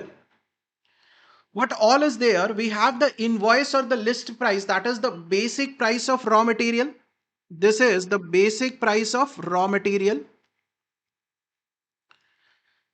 right? Now, out of this basic price, if you are getting any quantity discounts or the trade discounts, that will reduce your cost. So you will subtract any quantity or the trade discounts. Like if you are buying in bulk, right? If you are buying in bulk, you might get certain discount from the supplier. Secondly, if you are getting any subsidies or the grants for the purchase from the government, that will also reduce your cost. So we are going to reduce that.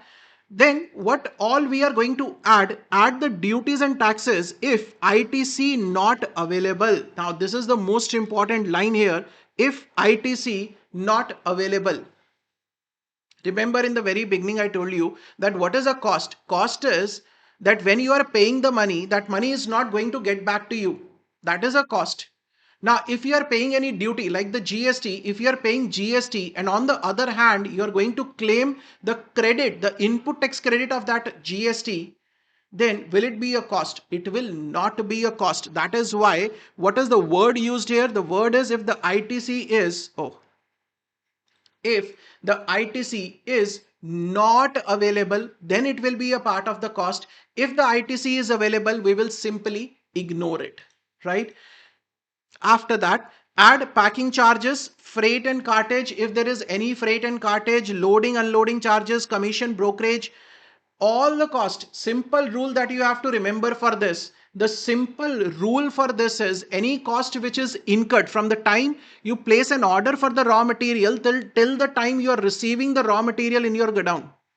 Any cost incurred in between, freight charges, cartage charges, transit insurance can also be a part of this. I'll add a transit insurance here. Transit insurance is also a part of it. Commission, brokerage, everything will be added. Then comes another part of it, that is this part. That is the net cost of returnable containers. What is this, the net cost of returnable containers? Let's say you are getting a raw material in some containers, right? In some containers you are getting the raw material and the supplier says, I will charge you for the container also, sir. I will charge 10 rupees per container. I'm going to charge you, but if you return me the container, I will refund some amount, right? That is the net cost. Net cost means at the time of receiving the raw material, if you are paying 10 rupees, right? And the supplier says, okay, when you return the material, I'll give you 9 rupees back. So what will be the net cost? So net cost here will be 1 rupee only. Clear with this? So this is what we call it as the net cost of the returnable containers. Less. What you are going to subtract here is if there is any realizable value of the packages and empties. You received your raw material in some packages, right? And after that you scrap those packages. If you're getting some scrap value from those packages or the empty containers or anything, that will reduce your raw material cost. So from here what you will get is total cost of raw material purchase. If I want to calculate it per unit, what will I do? Divided by which units? Divided by, we call it as good units, right? Divided by the good units, that is total units minus normal loss. So here we will take the number of units, which units on which the cost is to be recovered from the customer. For example, let's say you purchased a raw material. The raw material cost is what? The raw material cost is 10,000. Right? The raw material cost is how much? 10,000. Units that you ordered is 1,000 units. So ideally your cost per unit will be what? Cost per unit will be 10 rupees. That means you will be recovering from your customer 10 rupees. Isn't it? But now what happened? Your cost is 10,000. Your cost is 10,000. Right? Your cost is 10,000, but the number of good units that you received is 9,000. So what will happen? This cost per unit will increase. Right? Now this increased cost you will recover from your customer. This is what you are going to recover from customer. Is it clear, everyone? So that is why what we are saying is total units minus normal loss units will give you what? It will give you cost per unit. If the container cost is included in the list price, normally it will not be included in the list price. But if it is specifically mentioned that it is included in the list price, then fine. We will add it in the list price. And if we are returning the containers afterwards, then we will just subtract whatever the money that we will get back by returning the containers. If it is included in the list price, then fine. Right? 10 rupees is included in the list price itself. No issues. 10 rupees included in the list price. Then what will you do? You will just subtract. If out of this 10 rupees, 9 rupees you are getting, only 1 rupee will be your cost. So this you will record separately. That's it. Right? This you will record separately. That's it. Clear?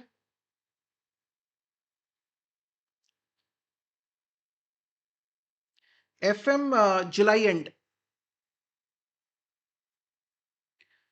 Hi Venkat. Hey Venkat from Coimbatore.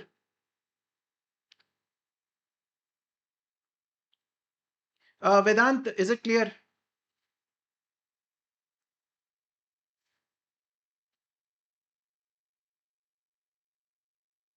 Okay, any doubts in this part? So this is how the valuation has been done. There are a few more points that I will cover, right? With regard to this, we have a few more important points to cover. That firstly, the cash discount is not to be considered, right? Why the cash discount is not to be considered? Because it is a purely financial expense, right? The costing department will not be knowing if you are giving a cash discount. Cash discount is what? Afterwards, once the transaction is done, everything is done. After that, the finance department says, okay, we'll give you 2% discount, sir. Right? So that is afterwards. Clear? So cash discount will not be considered here. Second point here, that penalty or the demurrage charges or the abnormal loss should not be considered. Why? Just understand why. Here, what we are taking, this cost per unit represents what? This cost per unit represents the cost to be recovered from customer. Cost to be recovered from customer. Right? Cost to be recovered from customer. As I told you, will you recover your abnormal loss from the customer? No, sir. Will you recover any penalty from the customer? No, sir. Sir, what are the demurrage charges? Demurrage charges is the charges imposed by the transporter if there is a delay in loading or unloading of goods. So these are the charges which are imposed by the transporter. Those are called as demurrage charges. Those also you cannot recover it from your customer. Right? Third point, as I have already discussed, that any duties on which the ITC is available should not be considered, like the GST. If the input tax credit is available on the GST, you will not consider it because that is not a cost, right? Uh, Revision summary book for FM as of now is not there. I'm working on that, but it is going to take some time. Yes, costing summary book I have already done. FM summary book I'm trying from the last many months, but I'm not getting time to complete it. For the initial 1-2 chapters I have done, but definitely I'll be coming with the summary book of FM also. Just wait for it. Keep motivating me. I'll do it. Right? Just need a bit of motivation from you guys. Okay, let me know if this topic is clear. Valuation of purchase price of raw material. Quickly let me know. Quickly let me know. Now, this summary book is something that you can easily revise in the 1.5 days. This is exactly what you need for the 1.5 days before the examination. That's why I'm saying if you can invest 300 rupees, if you are willing, you can go for it. Right? This is exactly prepared from the viewpoint what exactly you need for 1.5 days. Easily you can retain the concept then. Okay, first let me know if you people are absolutely clear with this first concept, that is valuation of purchase price of raw material. Quickly let me know.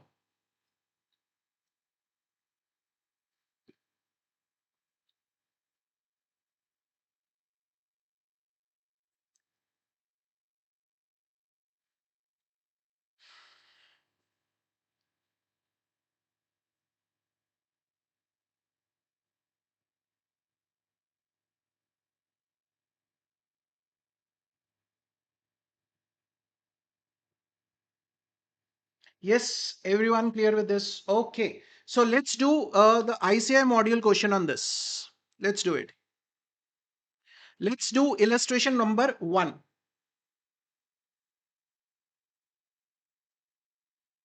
Let's do it. Illustration number 1.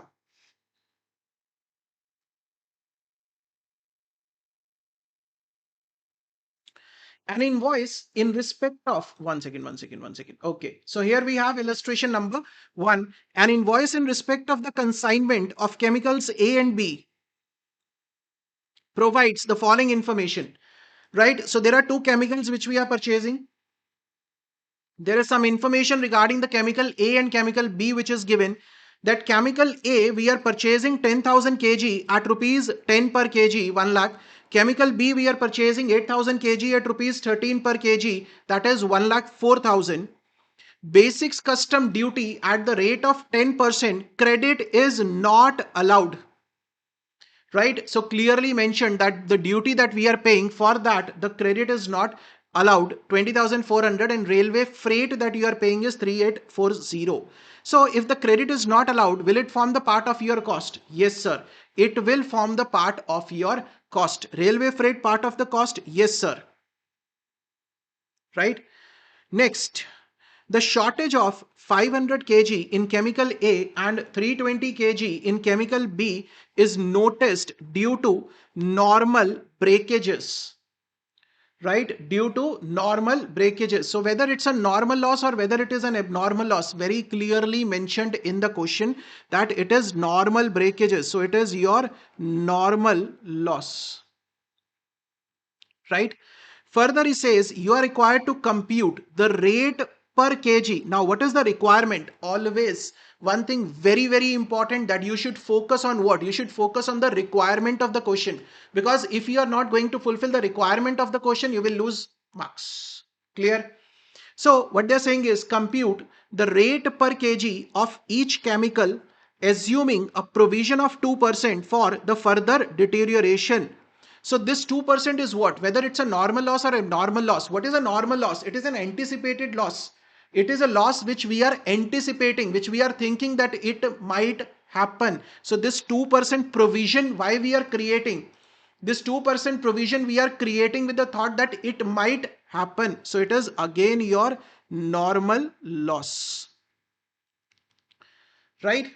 Now, what is the rate per kg? Requirement is rate per kg. So if I calculate my total cost, if I am able to calculate my total cost and divided by the total quantity, I will get what? I will get the cost per kg. That is what I have to find out. So what they have done is, sir, first thing that you will take is what? The list price. List price is what? Sir, the basic price. Basic price is given 1 lakh and 1 lakh 4,000. So they have taken okay. First they have taken purchase 1 lakh and 1 lakh 4,000. That is the price which you are paying, the basic price. Customs duty. Now see here, what is customs duty given here? The custom duty is given 10%. The custom duty given 20,400. It is given as total of chemical A and chemical B, but we need it separately. What is out of 20,400? What is there for chemical A and what is there for chemical B? Now, any taxes or any duty, it will be, the custom duty is always calculated on the value. So 10% of what? 10% of this 10 lakh and 1 lakh 4,000. So this is what is done here. Basic custom duty at the rate of 10%. On this 10% we have calculated, that is 10,000 and 10,400. Correct. Now Coming to the next very important point, railway freight. Railway freight is how much? 3840.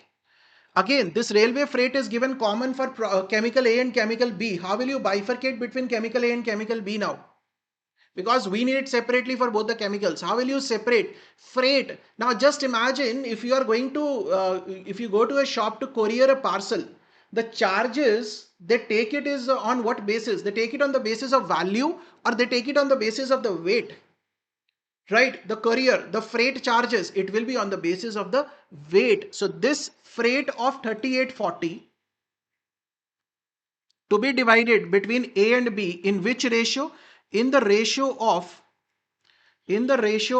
quantity, right? Quantity is what? 10,000 and 8,000. So this is what they have done. This 3840 they have distributed in the ratio of the quantity purchased, 5 is to 4 or 10,000 is to 8,000. Clear? So this is your railway freight. This will give you total cost. So one element we have calculated, that is the total cost element. 10 is to 8 quantity ratio, absolutely correct. Right? So one element we have calculated, that is total cost we have calculated. Second thing we have to calculate is total quantity. Now total quantity here means what? Just understand, total quantity here means what? What we have seen here, total quantity here means good units. Good units. Good units is what? You order 10,000 and 8,000. You ordered how much? 10,000 and 8,000. Out of that, 503.20 is your normal loss. So is it your good units? No, sir. 503.20 is to be subtracted.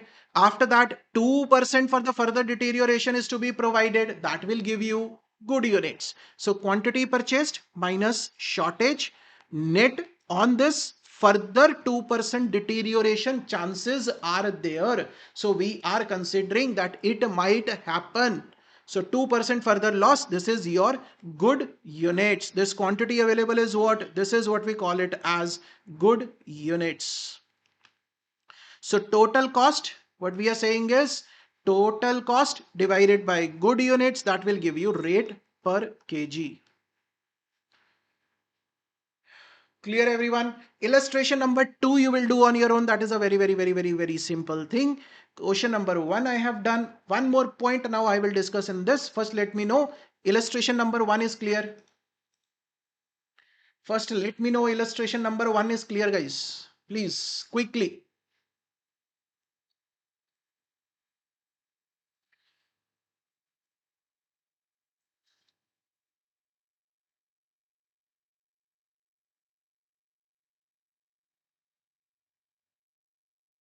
Yes, quickly let me know if illustration number 1 is clear.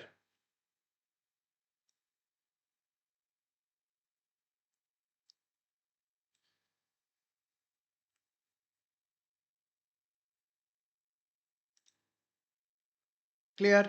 Good. Okay, now in this one very important point which is there, how ICI can twist and turns. Let's talk about the twist and turns. That's why I told you in this series I will be talking about the twist and turns here. Now, one very common thing that ICI will do. They say there is a company which is called as A Limited. Another company which is called as B Limited. This B Limited sold goods. A Limited is what? The purchaser. Right? This B Limited is what? This B Limited is the seller. This A Limited is unregistered person under GST. Unregistered GST dealer. Right? This is a registered person under dealer. Registered GST. Registered under GST. Now, when we are talking about the valuation of raw material, we are talking about the purchase of raw material. That means valuation, we will be doing it for A Limited. Here, when we will talk about the valuation, here, right? So you'll take a GST. Yes, sir. We'll take a GST. Now, the institute gives you the information that GST paid is rupees 10,000. ITC available. ITC available. Now, tell me whether you will take this 10,000 in the cost or you will not take it. Okay, I have a simple question, whether you will take it in the cost or you will not take it in the cost. This is what my question is.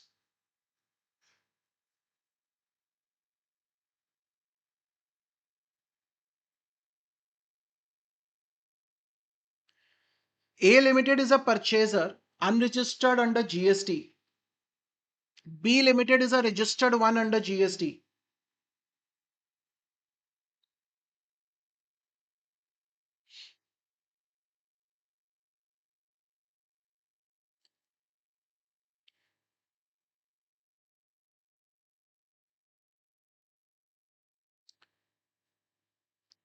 Take it in the cost.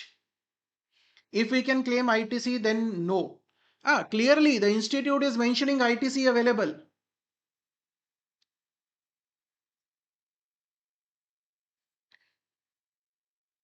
Okay, Vedant says take 10,000 because purchaser is unregistered under GST. Any other viewpoint?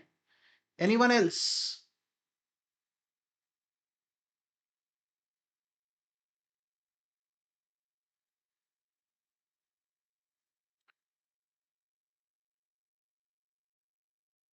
Correct. Anjali says yes. Roshan says yes. Take it because it is unregistered. Clearly yes. Right. Now this GST, it will form the part of my cost. Why? Because this dealer is an unregistered dealer under GST. If it is an unregistered dealer under GST, he will not be able to claim ITC. Right? So you have to be very careful while reading the information in the question. Don't just see that, okay, GST given, ITC available given, let's ignore it. Please do not commit this kind of a mistake. Right? Read the complete question carefully, interpret it very carefully. This is one area where institute will ask for the mistakes from you. Clear? So this is one of your mistake area to be avoided.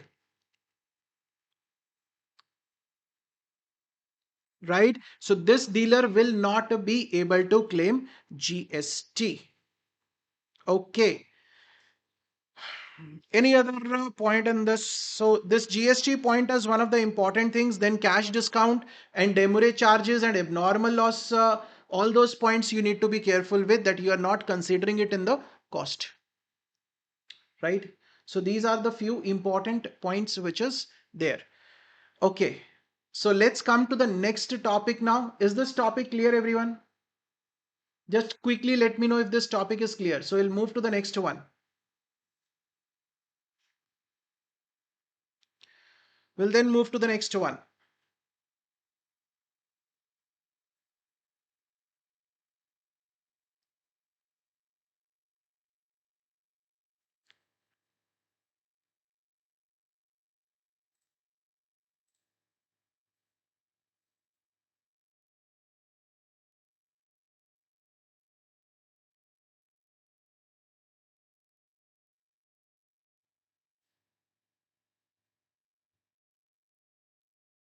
Yes, let's move to the next topic.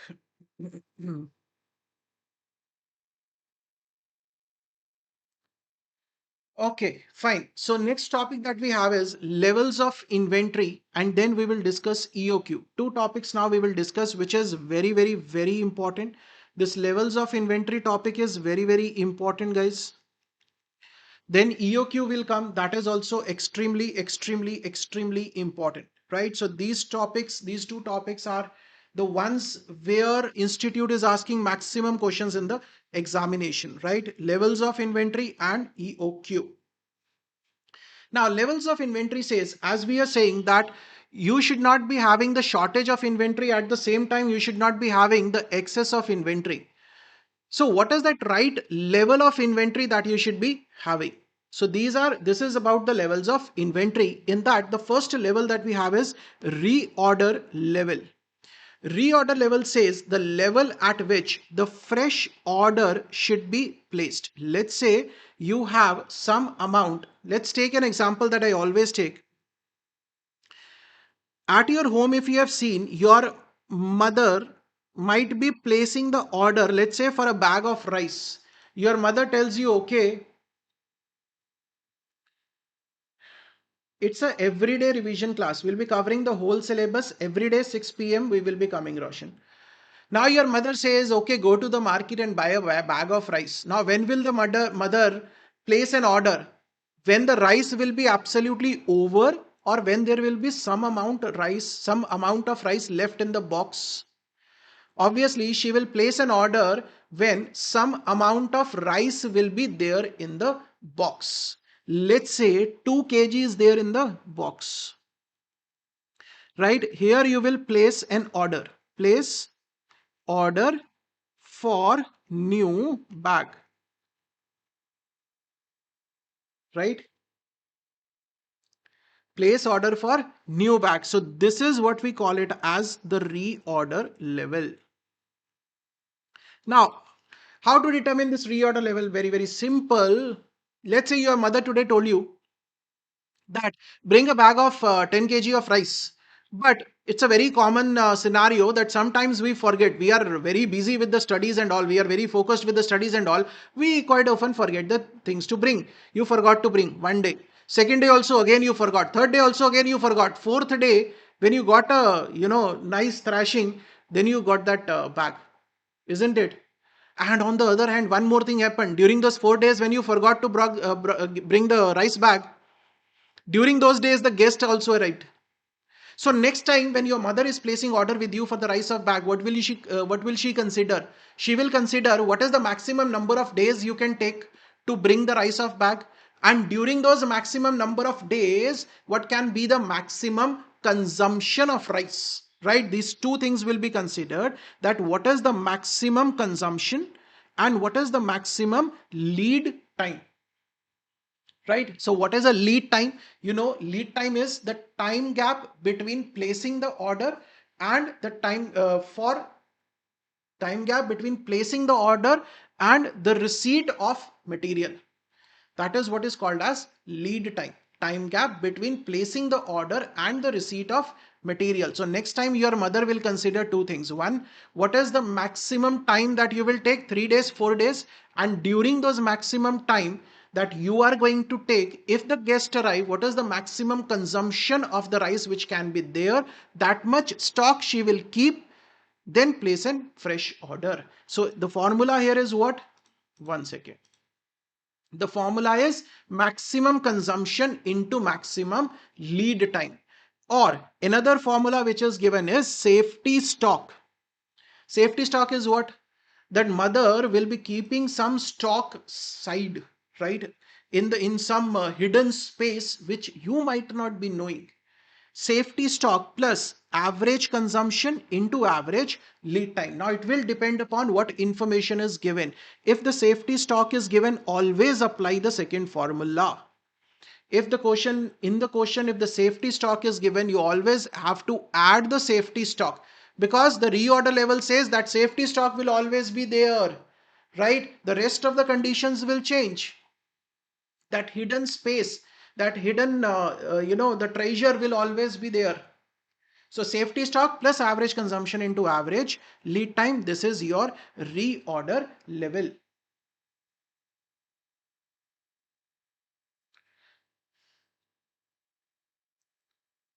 Maximum, see, maximum level and maximum quantity. Quantity means consumption, you are saying, right, Aditya? You mean the quantity and the level. Level means how much should be there. Quantity means how much you are going to consume.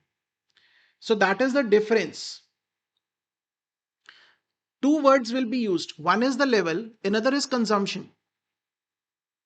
Level is how much of the stock should be there, right? And consumption means how much you are going to consume during that particular lead time. That is the difference.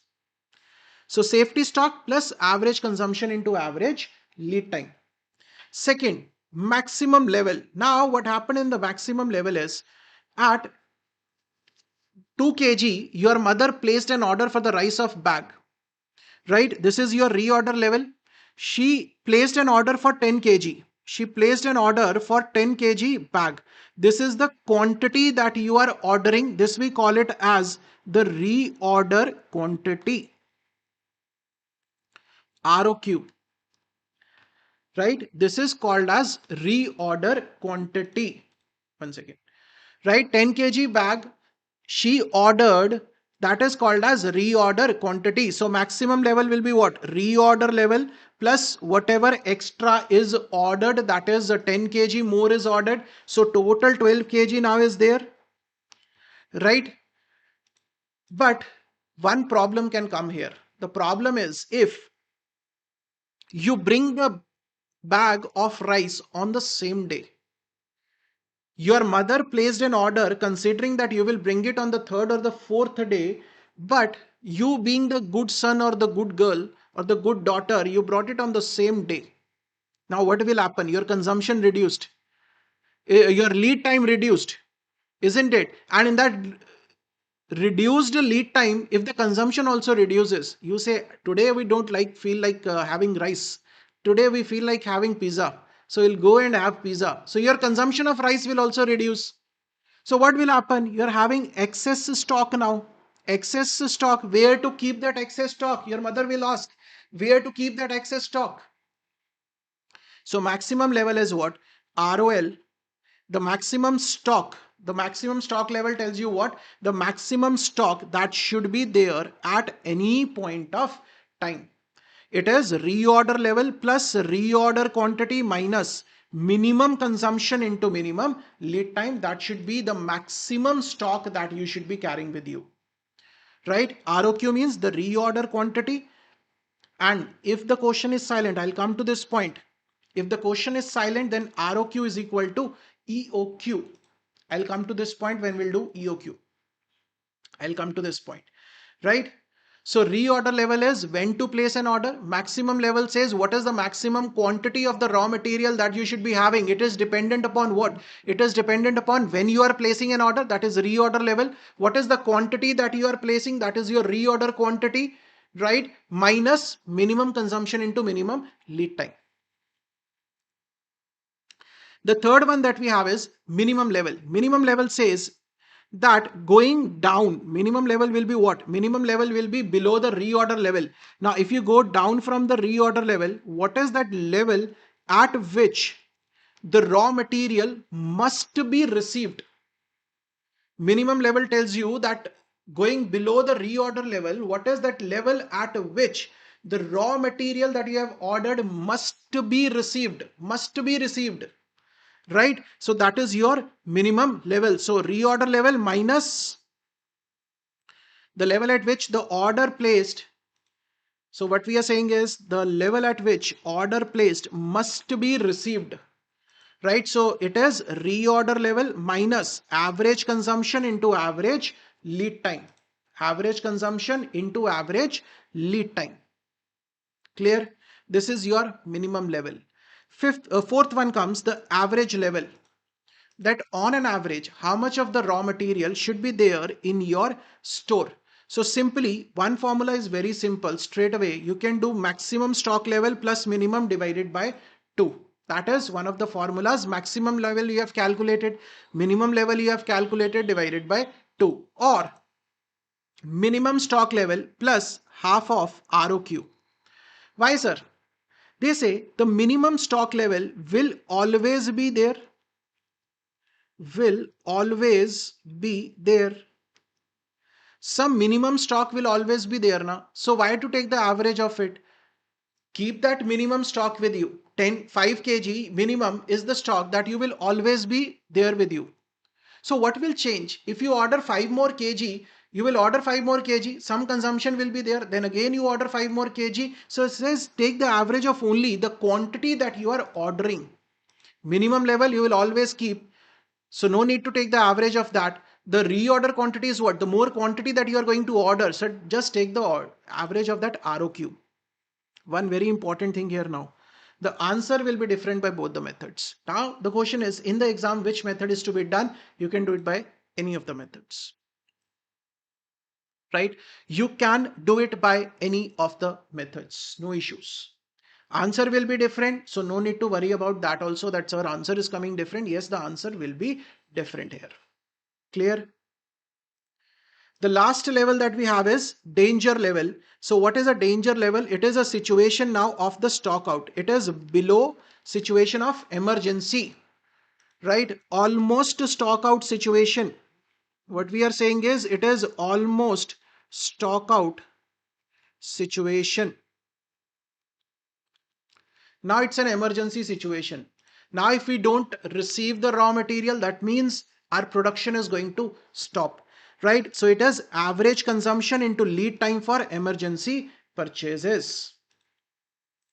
If the lead time for emergency purchase is not given, we can take the minimum lead time also. Normally it will be given. Lead time for emergency purchases will be given to you in the question.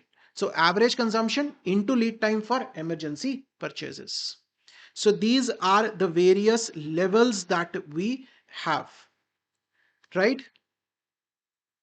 So if we do it here, if we take it here, sir, on this, where we are going to have our maximum level,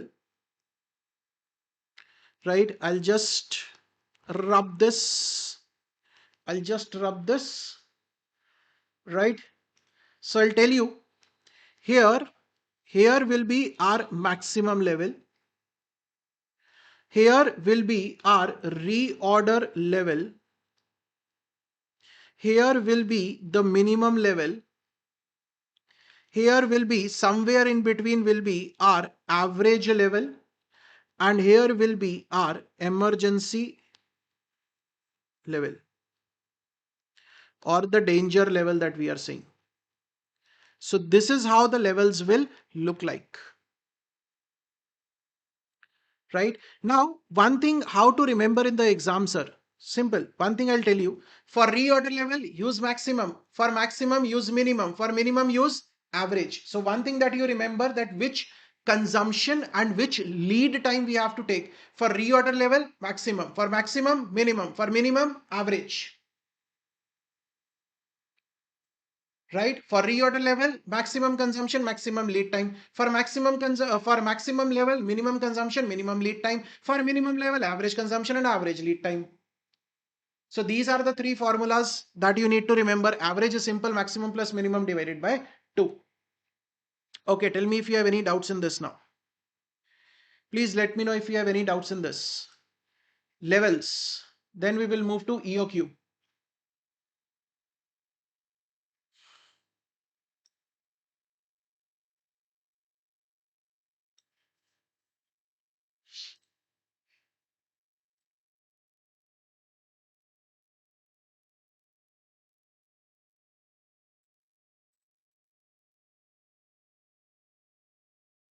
Yes, guys, any doubts in the levels?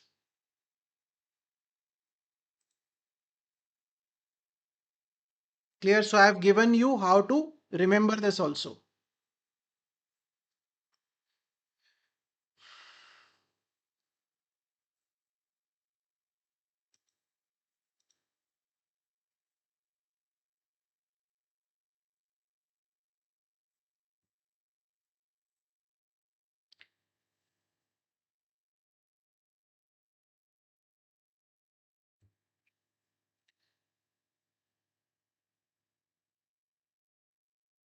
Riddhi, you are talking about the previous part. A limited, B limited part. Yes, there the GST will form the part of our cost, right? Because A limited is an unregistered one. So they will not receive the ITC. So the GST which they will be paying, it is a part of their cost of raw material.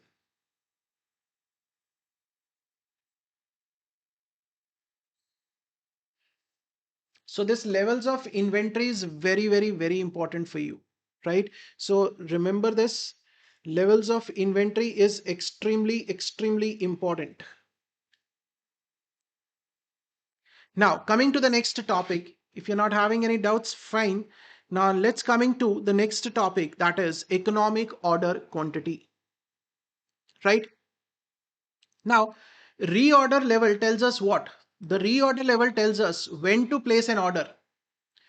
EOQ tells you what? EOQ tells you how much of the quantity you should order.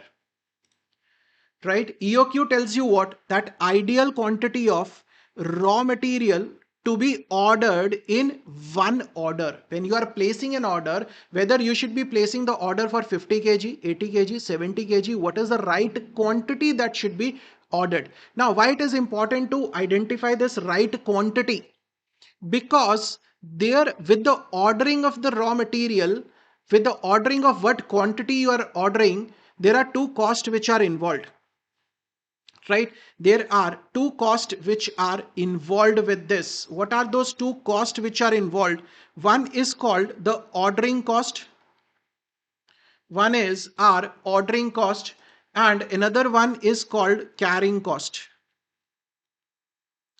Right? One is the ordering cost and another one is the carrying cost. Ordering cost is every time you place an order, right, there will be a cost that is incurred. Let's say potatoes, right? We use potatoes at home.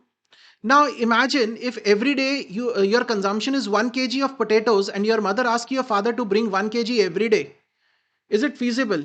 1 kg every day you have to bring. That is your ordering cost. The number of times you will go to the market, buy the potatoes, the fuel cost will be there, isn't it? So that will, your ordering cost will increase. At the same time, what is the carrying cost? The carrying cost is to carry that raw material in the godown. What is the cost that you have to incur? Now, if your daily consumption is 1 kg, your mother asks your father to bring 50 kg at one go. He will bring 50 kg. But what will happen? How to store that 50 kg? You will have to buy new containers and everything.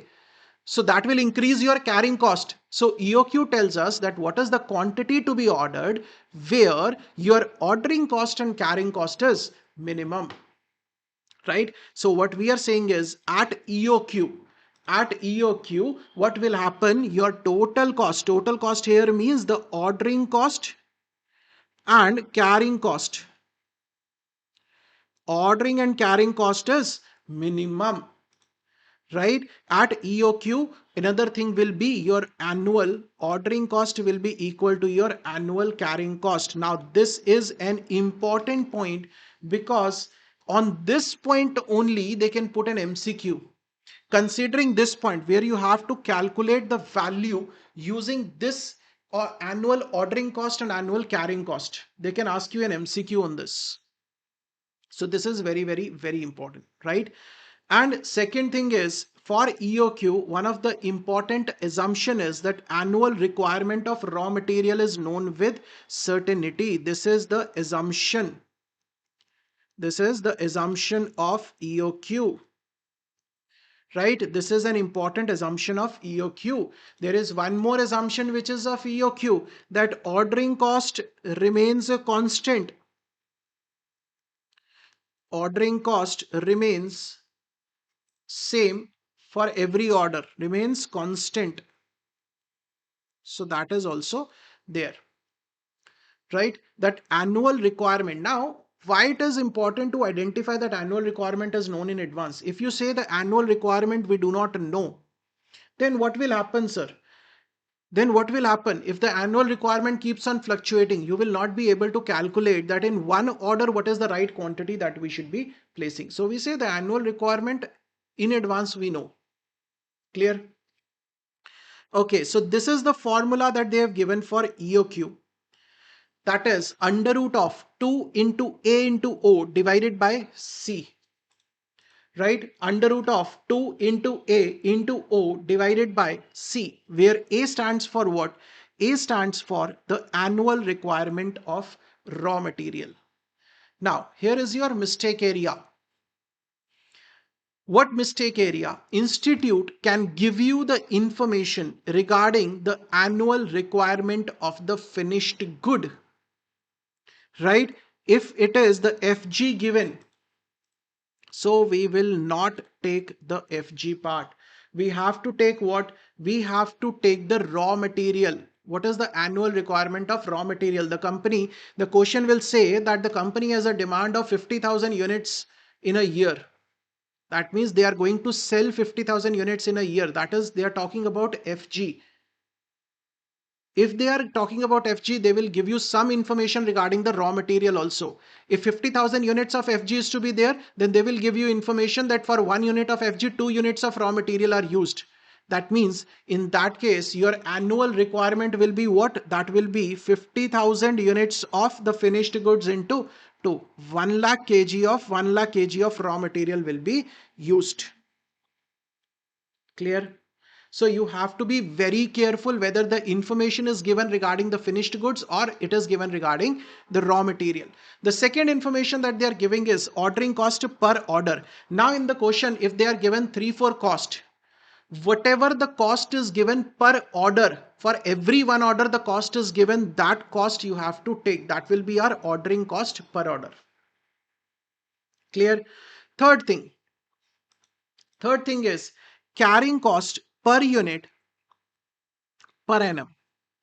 Another mistake area now, what institute will do is, institute will give you, instead of per annum, institute will give you the information like carrying cost per unit per month or the carrying cost per unit per quarter. This is how they will give you the information.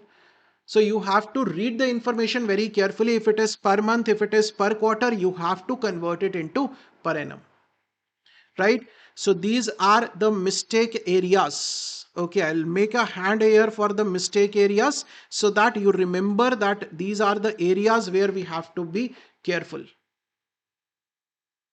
Right? So A stands for the annual requirement of raw material, ordering cost per order, and C stands for carrying cost per unit. For every 1 unit, what is the cost that is there?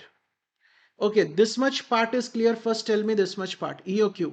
The mistake areas are very, very important. That is one of the main reasons of doing this series, so that I can tell you what are the areas where institute want you people to commit mistakes, and that is where exactly you have to avoid it. Then we will move on to some more formulas which we have regarding this. EOQ. First tell me this part is clear.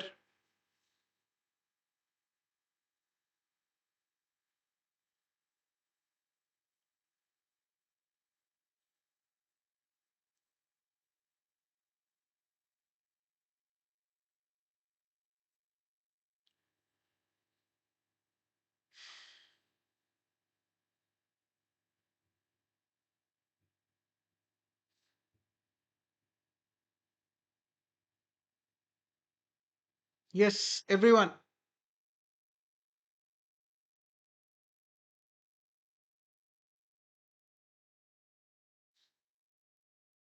Half in carrying cost where? I have not yet come to that part. Aditya, you are talking about the annual carrying cost. I think you are talking about the annual carrying cost. There we have to take the half. No, it half will always be there. I don't know which part you are talking about. I'm assuming that half part you are talking about is annual carrying cost.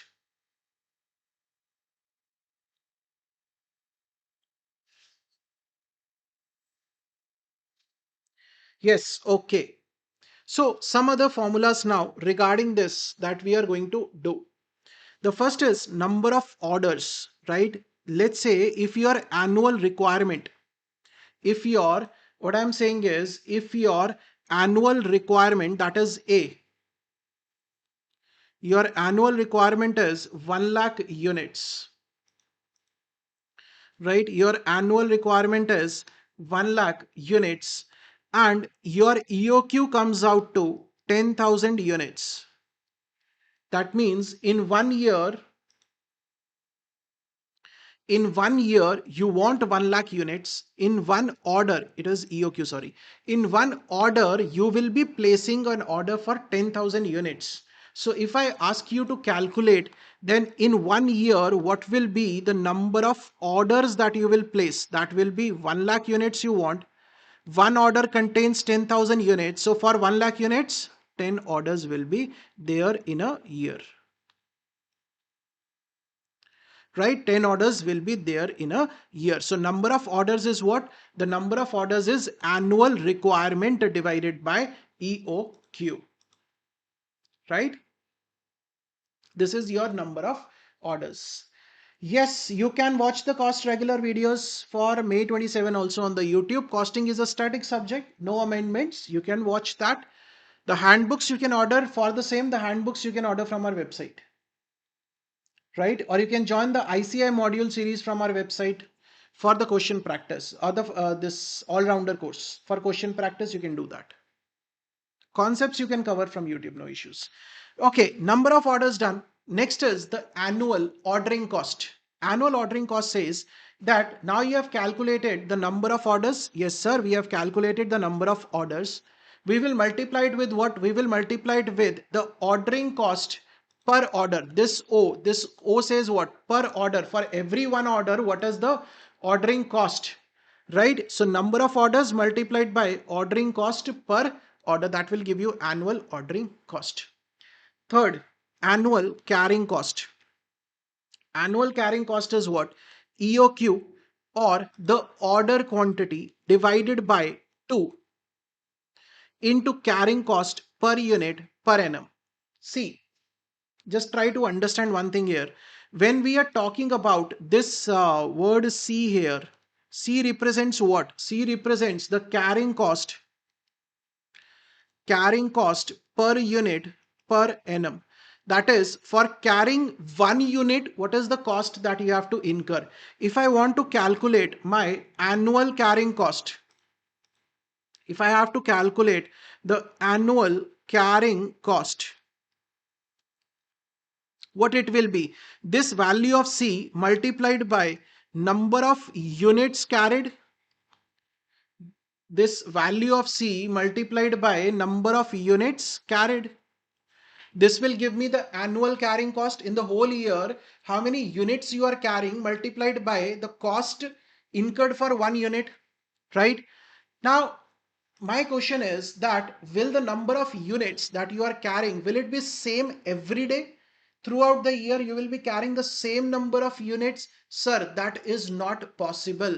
That you are carrying the same number of units every day, because some units will come into the store. You will issue those units to production. After few days, you will get some more units. Then again, you will issue some units for the production. So what you do is, so what we say is, in this case, number of units will be what?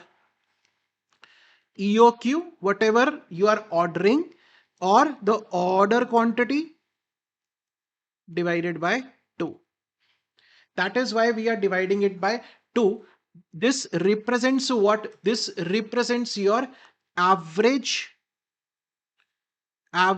quantity. This represents what? This represents average quantity carried. Right? This represents your average quantity that you will be carrying over a period of time in 1 year. This will give you the annual carrying cost. Clear with this? Last we have is frequency of orders. Frequency of orders tell you that if in 1 year, you will be placing 10 orders, right? What will be the time gap between the orders?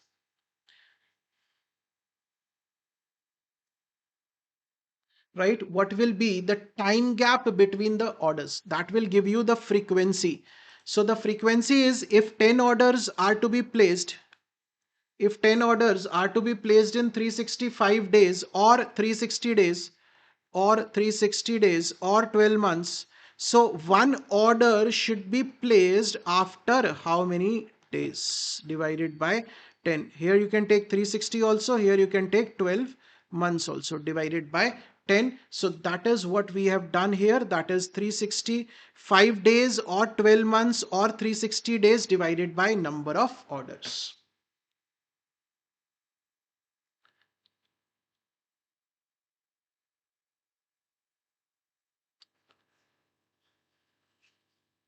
Okay, Aditya, you're asking, so when we calculate carrying cost in EOQ, then we won't multiply it with half, but when it is overall, yes, because in case of EOQ, when we are calculating the EOQ, we are taking the carrying cost for 1 unit only. But when we are talking about the annual carrying cost, we multiply that cost of 1 unit multiplied by number of units that you are carrying. and we are not carrying the same number of units throughout the period. We are not carrying the same number of units. That number keeps on fluctuating. Today you get some units, you issue some units, again you get some units, you issue some units, right? So that number keeps on fluctuating. That's why, right? So when we are calculating the annual carrying cost, there we take the average inventory.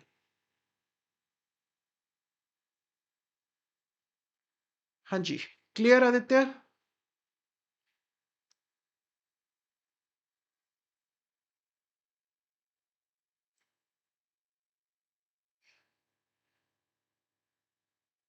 Now clear na? Good.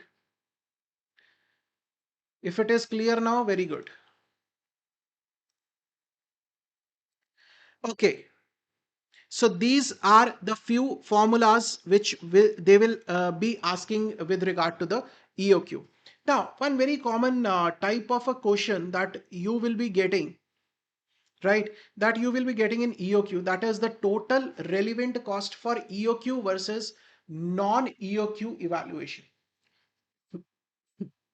Let's take an example. I'll take a very simple example for this. Let's take one practical example for this. Let's say A is given, that is your annual requirement is given as 10,000 units. Just write down. Your annual requirement is given as 10,000 units. Your ordering cost per order is given as rupees 20. Your carrying cost is given as 5%. Purchase price is given as rupees 10. That every one unit is costing rupees 10, and to carry the 10 rupees the carrying cost to be incurred is 5%. So carrying cost is always calculated on the purchase price of that one unit, right? The carrying cost is calculated on that purchase price of one unit. So calculate EOQ. Okay, calculate and tell me what will be the EOQ. So EOQ will be what? Under root of 2 multiplied by 10,000 multiplied by 20 divided by 5% of 10 rupees. Calculate the EOQ and tell me the answer. Tell me what will be the EOQ answer here.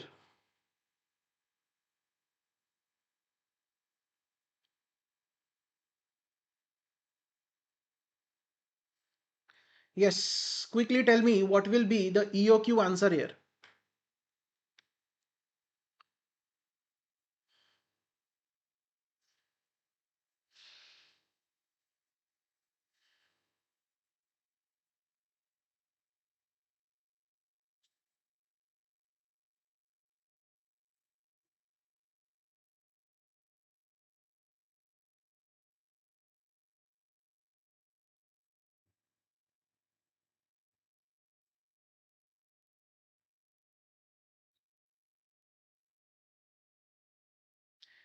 895 or 894.42, you can round it off to 895 units, right? Because why we round it off is because normally what happens is we will get the whole number of units, correct? Okay, one more important point now I remember in this.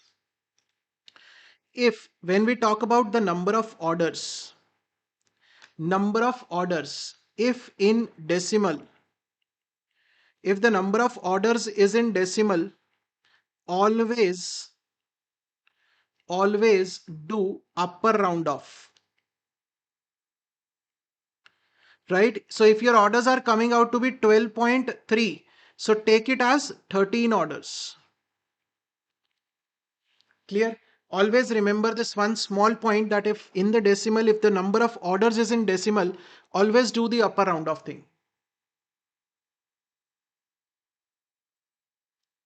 Right, guys? Let's come back to our example now. You have calculated as 895 units, right? Now, what the question will say? The question will say, okay, 895 is what? 895 is your EOQ, right? You are getting the raw material at 10 rupees per unit, but the supplier says, sir, non-EOQ. Your supplier says what? The supplier says, sir, don't place the order for 895 units. Place the order in one go for 5,000 units. I will give you the discount. I will give you the raw material at 9 rupees. So this is a very common kind of a question that they ask in the EOQ, sir, what should be done now? whether you should order at EOQ or whether you should order at non-EOQ now. This is what we have to evaluate. EOQ versus non-EOQ. What will you do, sir? If there is a discount, the first thing that you will take here is that, sir, what will be your annual purchase cost? See, three costs will get hit. One, your purchase cost. Second, your ordering cost. Third, your carrying cost. Right? So first thing that we'll see is what will be your annual purchase cost. What is the quantity to be purchased? 10,000 units multiplied by 10. So 1 lakh will be your purchase cost. Here it will be 10,000 units you will purchase, but at 9 rupees now you will purchase. So it will come out to 90,000. Right? It will come out to 90,000. Next, annual purchase cost is done, sir. Next, you will see the annual ordering cost. Now, what is given to place one order? What is the cost which is given to you? That is 20 rupees. What we need to find out? Number of orders. So first we will calculate that what will be the number of orders. Number of orders, how do we calculate? Number of orders is what is your annual requirement, that is 10,000 divided by what is your EOQ in one order, what is the quantity that you are placing, 895, and here it is 10,000 divided by 5,000. So two orders here, and here you will get, I think, 12 orders. Right? 10,000 by 5,000, two orders and 12 orders. Now we can calculate what? Now we can calculate our annual ordering cost. Annual ordering cost. Here we are saying 12 orders. For every order cost is 20 rupees. Here 2 orders, for every order cost is 20 rupees. So here it will be 240. Right? In the first option 240. In the second option it is going to be 40. So it will be your annual ordering cost. The third cost that we have to calculate is annual carrying cost. Annual carrying cost. Annual carrying cost. What is that annual carrying cost we have done? For every 1 unit, what is the cost that is being incurred? That is 5% of 10 rupees. That is the cost for every 1 unit. I'll multiply it with what? I'll multiply it with my average inventory. Average inventory is what? EOQ, or the order quantity divided by 2. Right. EOQ is what? 895 divided by 2 multiplied by 5% of 10 rupees. In the second case, it will be what? Order quantity of 5,000 divided by 2 multiplied by 5% of what? 5% of 9 rupees now. This is a very, very, very important point where you people can commit a mistake. This is the point where you can commit a mistake, that you take 5% of 10 rupees itself. Sir, if your purchase cost is changing, your carrying cost per unit will change, because the carrying cost is to be calculated on the purchase price per unit. So if your purchase price per unit is going to change, your carrying cost per unit will also change. This is a very common mistake area. Right? So all those mistake areas, I'll make this hand thing, right? You have to remember that these are the mistake areas. Okay, 223.75 at EOQ. Thank you. 223.75 at EOQ. Right? And at the non-EOQ, we will get it as 1125. So now what you have to see, 1125 at 5,000 quantity. Yes. So now what we have to see is, we have to see the total of this purchase cost plus ordering cost plus carrying cost. This total will give me the total cost. Purchase plus ordering plus carrying cost will give us the total cost that we have. 1125, correct. So this will give us 1,463.75, and this will give us 91,165. Okay, so the cost at non-EOQ is less, so we can say, okay, we will accept the offer of the supplier. But if it is at EOQ is less, then we will say the offer of the supplier will not be accepted. 100,463.75, correct. Okay, is this part clear? So if there is any kind of this kind of an evaluation where it is EOQ versus non-EOQ, in this case, we have to calculate purchase cost, annual ordering cost, carrying cost of the two options, compare the total cost of both the options, and then take the decision. Is this clear, everyone? Any doubts in this part?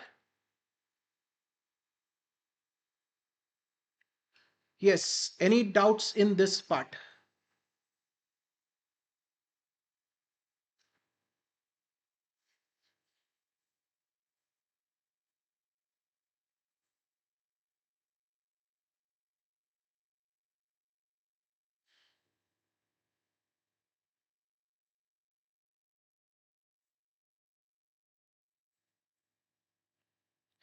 Now, this is a very, very important part where we are saying EOQ versus non-EOQ evaluation.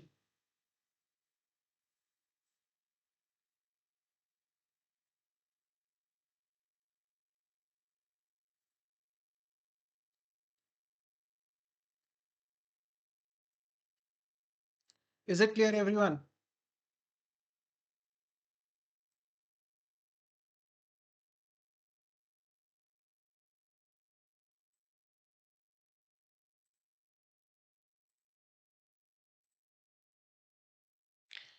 Now, in this, one more point is there when we are talking about the relevant cost here. When we are talking for the relevant cost, that which cost is relevant when we are talking about evaluation of EOQ versus the non-EOQ, what cost we have to take, right? If the discount is given, like the example that I have taken, in that case, your relevant cost is purchase cost plus ordering cost plus carrying cost. But if it is an EOQ versus non-EOQ evaluation, but there is no discount, if in this example, if we say there is no discount, the supplier says you order 5,000, but I'll charge 10 rupees only, no discount, then will there be any change in the purchase cost? There will be no change in the purchase cost, sir. Right? In that case, the relevant cost we can take is only and only ordering cost and the carrying cost. In that case, the purchase cost need not be taken because it will not be impacted. But even if you take the purchase cost in the second case also, it will not be wrong. It will be correct. But one thing here, read the question very carefully. If the question is specifically asking only for ordering and carrying cost, in that case, do not take purchase cost. Then your answer will be wrong. I'm again repeating, if the question is specifically mentioning you to calculate the total of annual ordering cost and annual carrying cost, in that case, do not take the purchase cost. Right? Is that clear, everyone? So this is all about our levels of inventory and EOQ, right? Levels of inventory and EOQ concept is over. Okay, any doubts if you have? So we are almost done for today.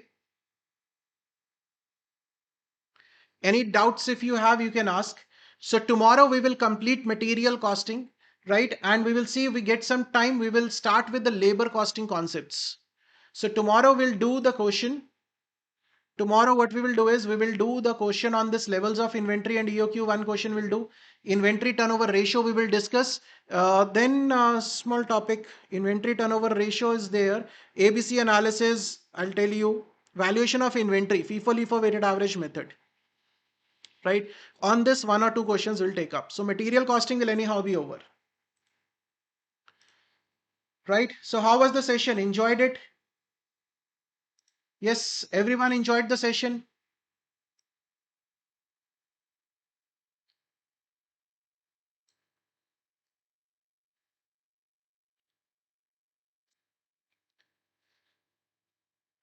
Clear. Good.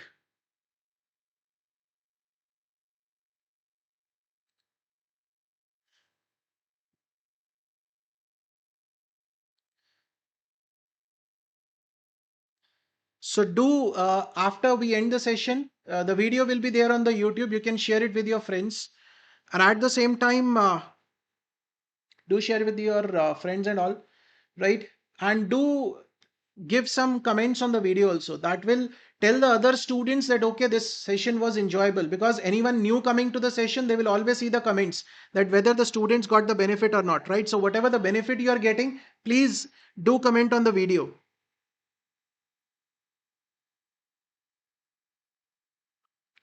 Okay, and do share with all your friends.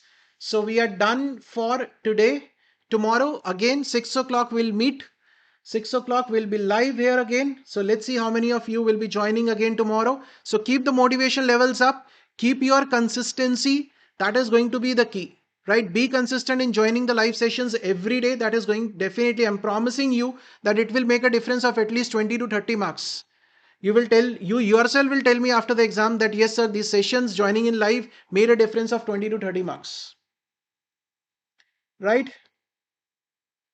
Okay, so if there are no doubts, thank you so much guys. See you tomorrow 6 p.m. Do not forget to join in, right? So see you guys tomorrow. Till then, stay safe, stay healthy, keep studying, keep sharing. Thank you so much.